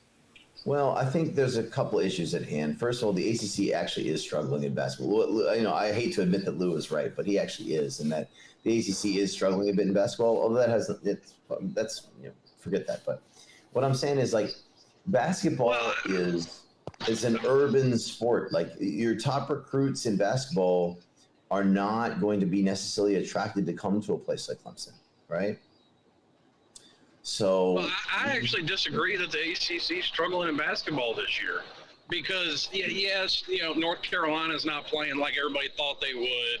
Coach K's left Duke, so they're not as good as they have been. Yeah. But, I mean, you just pointed out, Clemson's off to one of their best starts, and Miami's still only got one loss. Miami's good. Well, I mean, Miami lost their second game the other day. Oh, did they? Okay. Yeah, they did. But there's Well, it shows how much I keep up with it. Right. Miami's very good. Miami's the best team in the ACC this year, honestly. Are they? But yeah. But the issue is, like, okay, recruiting to a place like North Carolina, Duke, Syracuse, Louisville should be easier. Recruiting in basketball to a place like Clemson is just inherently difficult, right? Like, basketball players don't want to move to Clemson, South Carolina. They know they're going to be second fiddle to the football program. They know that, it's just not, they can walk. They know they're going to walk around on campus and be nobodies, whereas the football players, are doing orgies like the fucking LSU or whatever. Hold on now, but if they were an elite team that was, a contender for a Final Four, don't you think they would be celebrities? But it's just harder to create that at Clemson, and it's hard to create. I don't know Georgia about as well. that. That's why Georgia basketball is not great. Yeah. Hold on, but there's I think something about these colleges being in a smaller town. I think he's got a point. no, but these other schools that have national prominent football programs have way better basketball programs than Clemson. So why? How come they're able to do it? Like who? Ohio State, Michigan. Okay, again, these are Ohio State's in a city. So, but they're still overshadowed by the football team, right? Like you're saying. They are, but at the same time, like I say, most basketball top recruits are city kids, whereas most top football recruits are country kids. They're happy to come out to a place like Clemson, South Carolina, or Athens, Georgia, or Tuscaloosa, or Auburn, or whatever the case may be, because that's where they're from. But it's much harder to get a kid from DC or Atlanta to go to Duke or Chapel Hill. Yeah. They're in city. Like that's not an urban environment, but it's North Carolina and Duke. Like, that sells itself, right? Or Lexington, Kentucky, or whatever. It's hard to get a 4 or 5 star basketball prospect from the city to come to a place like Clemson that it really has no history of success in basketball, that is obviously far and away overshadowed by the football program, to want to be like, oh yeah, I'm going to go to Clemson. Like, that's not a thing. Football, yeah, but basketball, it's just hard. It's not a basketball skill. I just disagree. I feel like if you're winning, they would come there, and if you had a coach that they want, like, in other words, if I don't follow basketball well enough to know who's the best coach in the country right now, or one of them. Yeah. Okay. John Calipari. All right, John Calipari. John Calipari comes down to Clemson tomorrow. You think they don't start winning, at least at a much higher level than they are right now? That's a bad example. John Calipari would never come to a place like Clemson, but my point is, of course they would.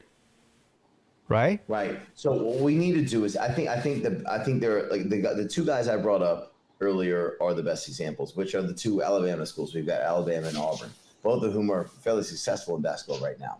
So Auburn went the Hugh Freeze route, shocker of all shockers, and hired Bruce Pearl, who was fired from Tennessee for NCAA violations. He's a dirty scumbag, right? But he's a really good coach and he's a charismatic recruiter. And so Auburn got good on the back of that. It's basically the Hugh Freeze thing, right?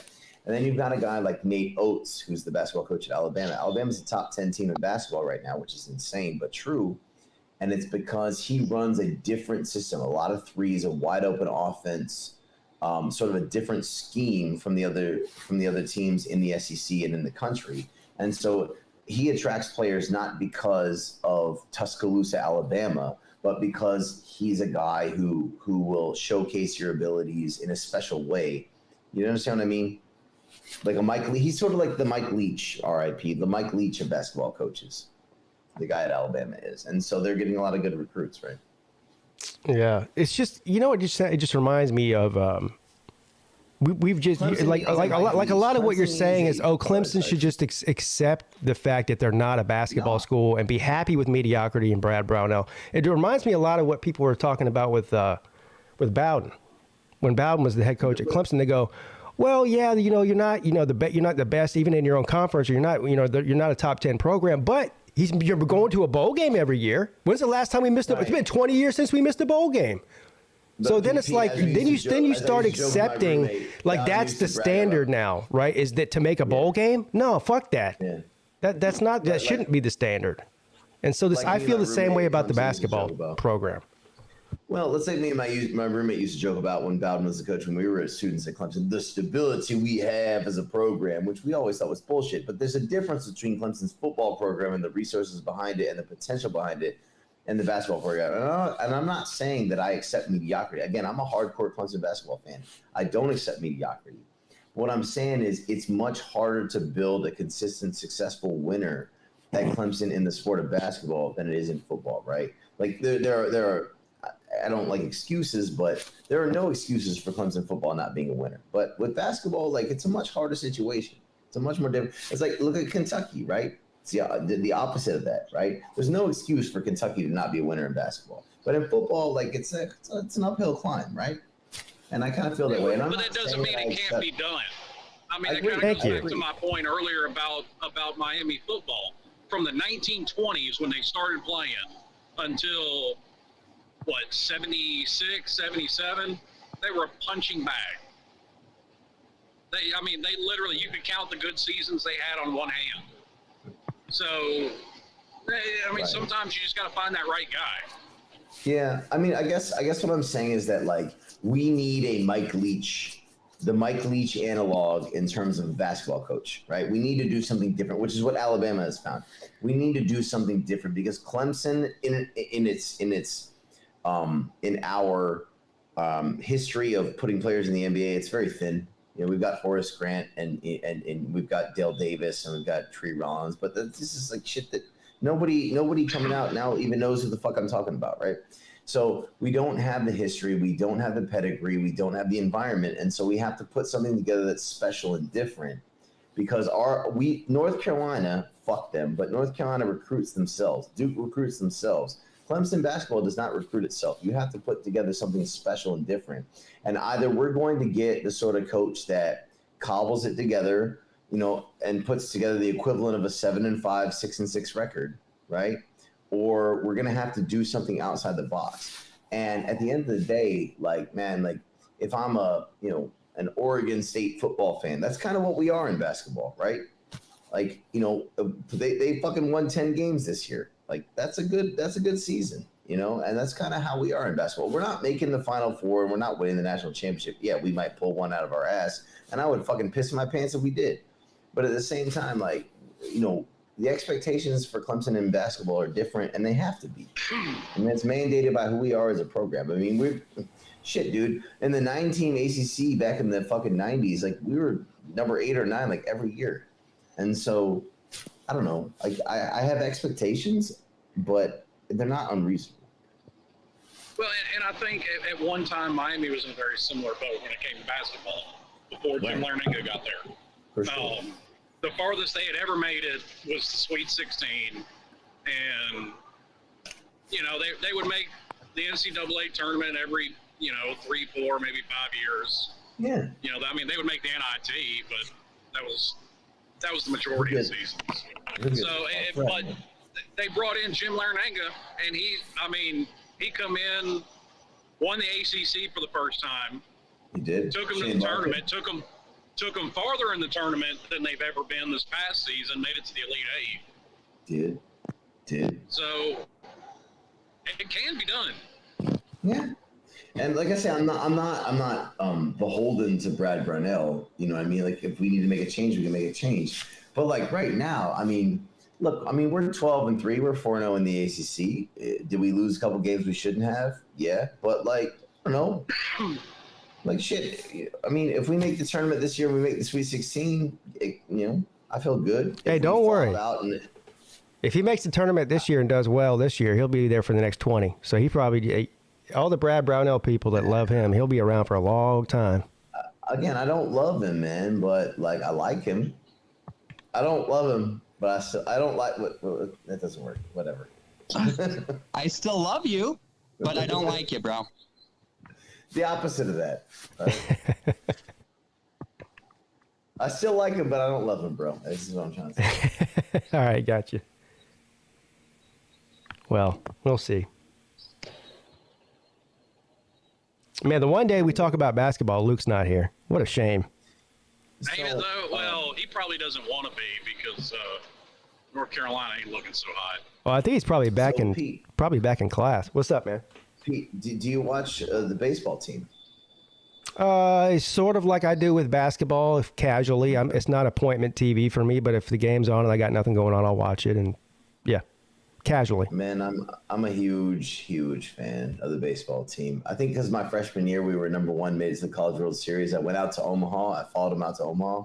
We didn't win the title, but I love the baseball team.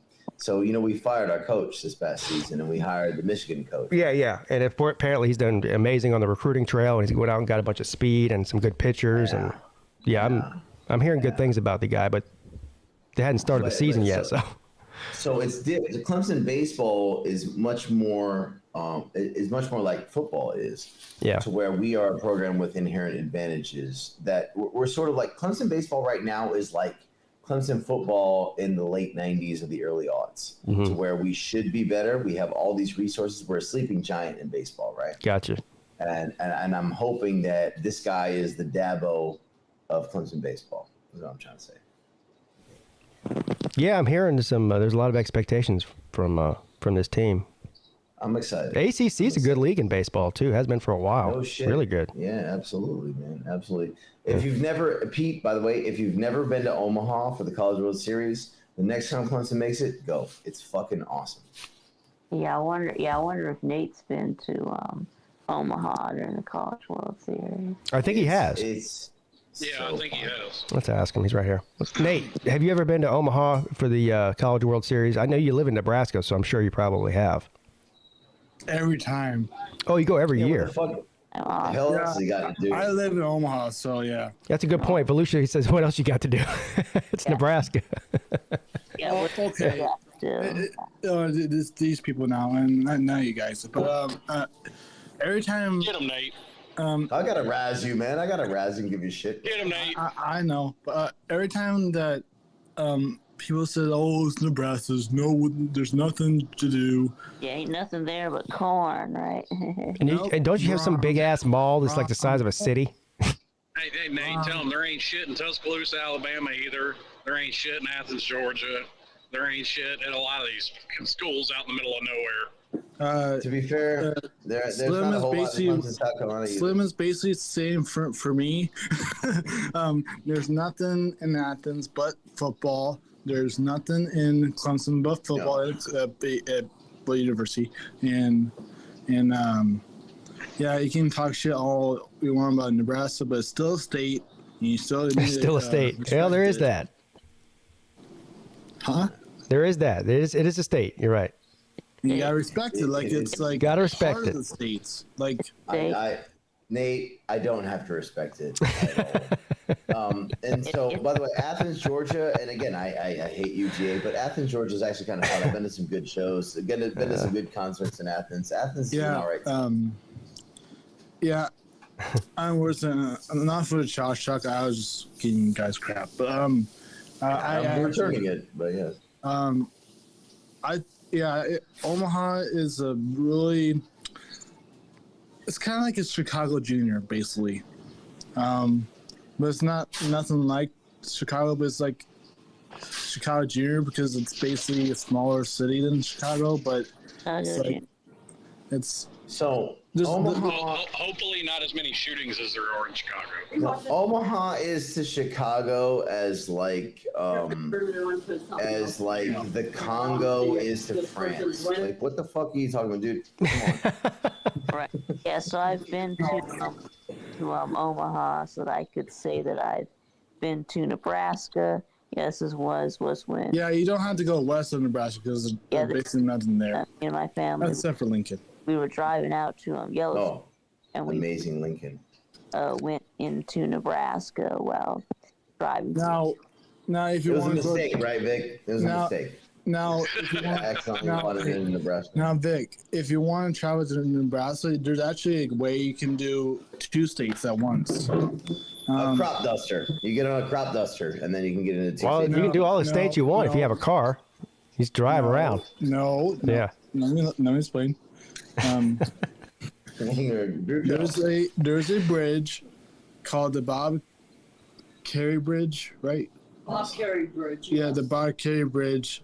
That's down here in Omaha. I know, and But it it goes into Iowa. It goes into Iowa. Oh shit!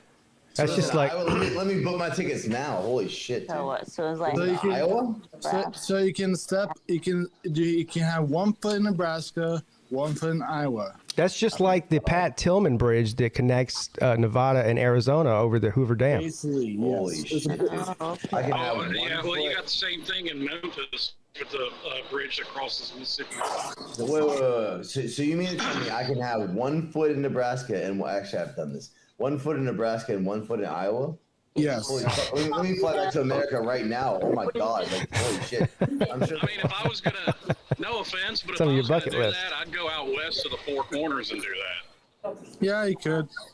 How bored are y'all, dumb motherfucker? Jesus Christ! No, it's not.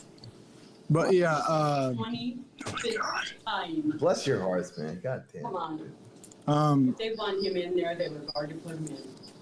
I'll be nice. See right there? See the 4 and the 2? That took away from you. Well, yes. It sounds like Nate's mom's mad. Or that's not his mom. Were you at work? Somebody's mad. I'm on lunch break. Oh. I was about to say, somebody's getting chewed out. Yeah. I don't know. I may check out if Miami makes it to Omaha this year, which they're predicted to. I may go out there. Slim, you absolutely should do that. I recommend it strongly. It's fucking cool. So you've been to Lucia, right? I did my freshman year into the spring of 06, of the summer of 06. Yeah, consummated, and I went, and it was fun, and I really enjoyed it. Yeah, it was really good. No, dude, I had a great. I have been to Omaha. I stayed in Council Bluffs, Iowa. I did the whole thing. Yeah, I know, and I really enjoyed it. And Clemson didn't win, which pissed me off. But I had a great time, and I'm not trying to shit on Omaha. I really did enjoy it. Did you go to the zoo though? Omaha. Did I go to the Omaha Zoo? Yeah. Are you actually asking me that question? Yes, did you? No. I'm going to go ahead and say no, he didn't. No. Because Oh my God, that's the #1 zoo. yeah. That's the #1 zoo in what? Fucking Nebraska. American world. In the United States, yes. Oh, no, great. I think the San Diego Zoo is the #1 zoo in the Bullshit. I don't think so. You Well, I think what? Hey, guys, it's the best place to lock animals in cages on the whole planet. Didn't you know? The Atlanta Zoo. Belusha's about to piss off that whole break room. No, it's just me and my friend over here. Look, no, I didn't go to the fucking Omaha Zoo. Jesus, man. Okay. We're the best at locking animals in cages. It's bigger, it's better, and it's funner. There you go. Awesome. No, I did not. Yeah. Go ahead, Felicia. No, I mean, if they have guns at the Omaha Zoo, I can shoot myself in the head with. Jesus. I'm sure they do. I'm gonna go steal a tiger from the Omaha Zoo and put it in a cage on Clemson's sideline. Yeah, right. Just to annoy Peete. To the Omaha Zoo. These outsiders. I'm an outsider. Yes. Hey, Volusia, you remember how that guy and the doctor in California drove his car off the cliff to kill his family? You could just go. You could just drive to Omaha and drive off whatever that bridge is that connects to Iowa. Yeah. Look, I went to Omaha. Listen. I went to Omaha. Okay, I was like 18. I went to Omaha. I was 18. I enjoyed it. I had a great time. You should just settle for that. All right. Okay, I can appreciate that. There you go. And when you do come back to Omaha, if Clemson comes, if they do, I'm kind of mad because Michigan had a big run, Cinderella run actually. Yeah, was the Vanderbilt in the final. Yeah, was it 2019? I think it was 2018 or 19. They lost to Vanderbilt in the final. Yeah, and Michigan had it too. And I know they did. They blew it. I know. I was at that game too. I was like, oh my god, why? That was a great game. It was a great tournament. Listen, I love the College World Series. I had a great fucking time in Omaha. I would love to go back if Clemson is in. If I'm in America, right? No question. But what I'm saying is like. Is Omaha like the mecca of America? No. I'm just saying in general. That there's more than College World Series you can do in Omaha. That's all. But next time he goes to Omaha, we'll get his review of the Omaha Zoo. How about that? No. No. I will go to Omaha for the College World Series, and that's it. Well, you might have to see the zoo while you're there. It's right. I'm good on that. Thanks, dear. I'm good on that. The series is downtown Omaha. Yeah, it changed. Yeah. So, do you know how long it would listen? Do you know how long it would take me to get to Omaha from where I'm at right now? 16 hours. It would take me 38 hours. He is on the exact opposite end of the planet. You can't get further away from Omaha than he is. Raj time, though. If you're on Raj about 15 minutes. It'll take you 15 minutes. Yeah, it'll take about 15 minutes. Yeah, no problem. Yeah. With my teleporter. Yeah. Get the fuck out of here. Yeah. But Nate, to be honest, you also have to realize that he's the type of person, before he goes to a zoo, he's going to go to a furry convention. So, oh, no. There is some very convention. You hear Nate? He says there is one. Nate's already looked into it. Nate's already looked into it. In the aquarium at the zoo. What? I'm a liberal commie. Hold on. They're doing furry conventions underwater now? No. How old are they? 30s, 40s. Okay. Old. Yeah. Oh my god. Me and Vic. Yeah, glad to think. Sorry. Hold on. Tell them to go to Thursday and Friday nights at the zoo. They have liquor and all that stuff. That at night it's only for adults. Jesus Christ. Yeah, I'm not. Get freaky at the zoo at night. Yeah, buddy. Yeah, buddy. My God. How the fuck would I even get to Omaha from here? We're not going to talk to you about the zoo. We're done. I guess I could fly to Chicago and then was 14 and a half hour flight to Chicago and then I could lay over to Omaha. Like, how the hell would I even do that? They don't run direct flights from China to Omaha, Nebraska? No, dude. No, they don't. No, they don't. Bro, sorry. The Omaha airport is basically a bigger version of Augustus Airport. Okay. It's not bigger than O'Hare. It's not bigger. It's not bigger than. Okay, we don't care, Nate. I'm sorry, buddy. How big the airport is in Omaha? I've been there. But I do have to go. It's 5 after 1 now. Okay, I'm sorry. It's fine. Love you guys, man. I do want to do a skydiving, but yeah, but you're too big. All that cream cheese and pizza, you done fucked you up, man. I can lose pounds if I want to. Between now and March, how much do you have to lose? How much do you weigh? That I don't know that yet. Well, it said 225 was the limit. Probably like 235, 240. So you have to lose about 20 pounds, maybe. Yeah, probably. Yeah, you're not doing that between now and March, first week of March. I can do it. I can get weight loss pills.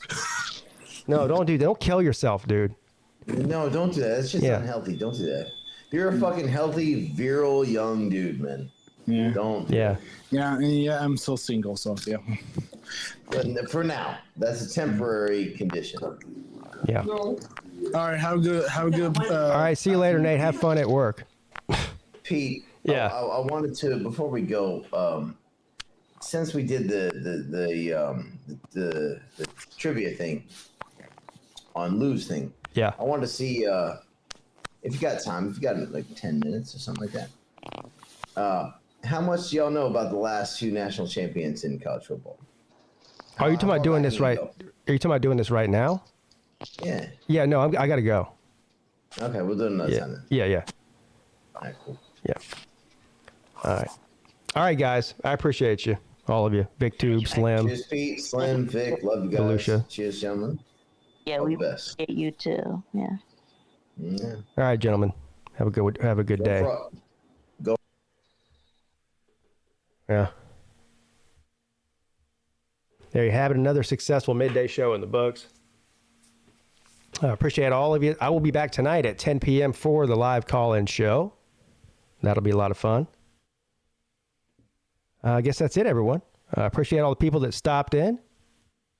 The thumbs up, subscribe button, all that kind of thing, And I'll see you guys later. Have a great Friday.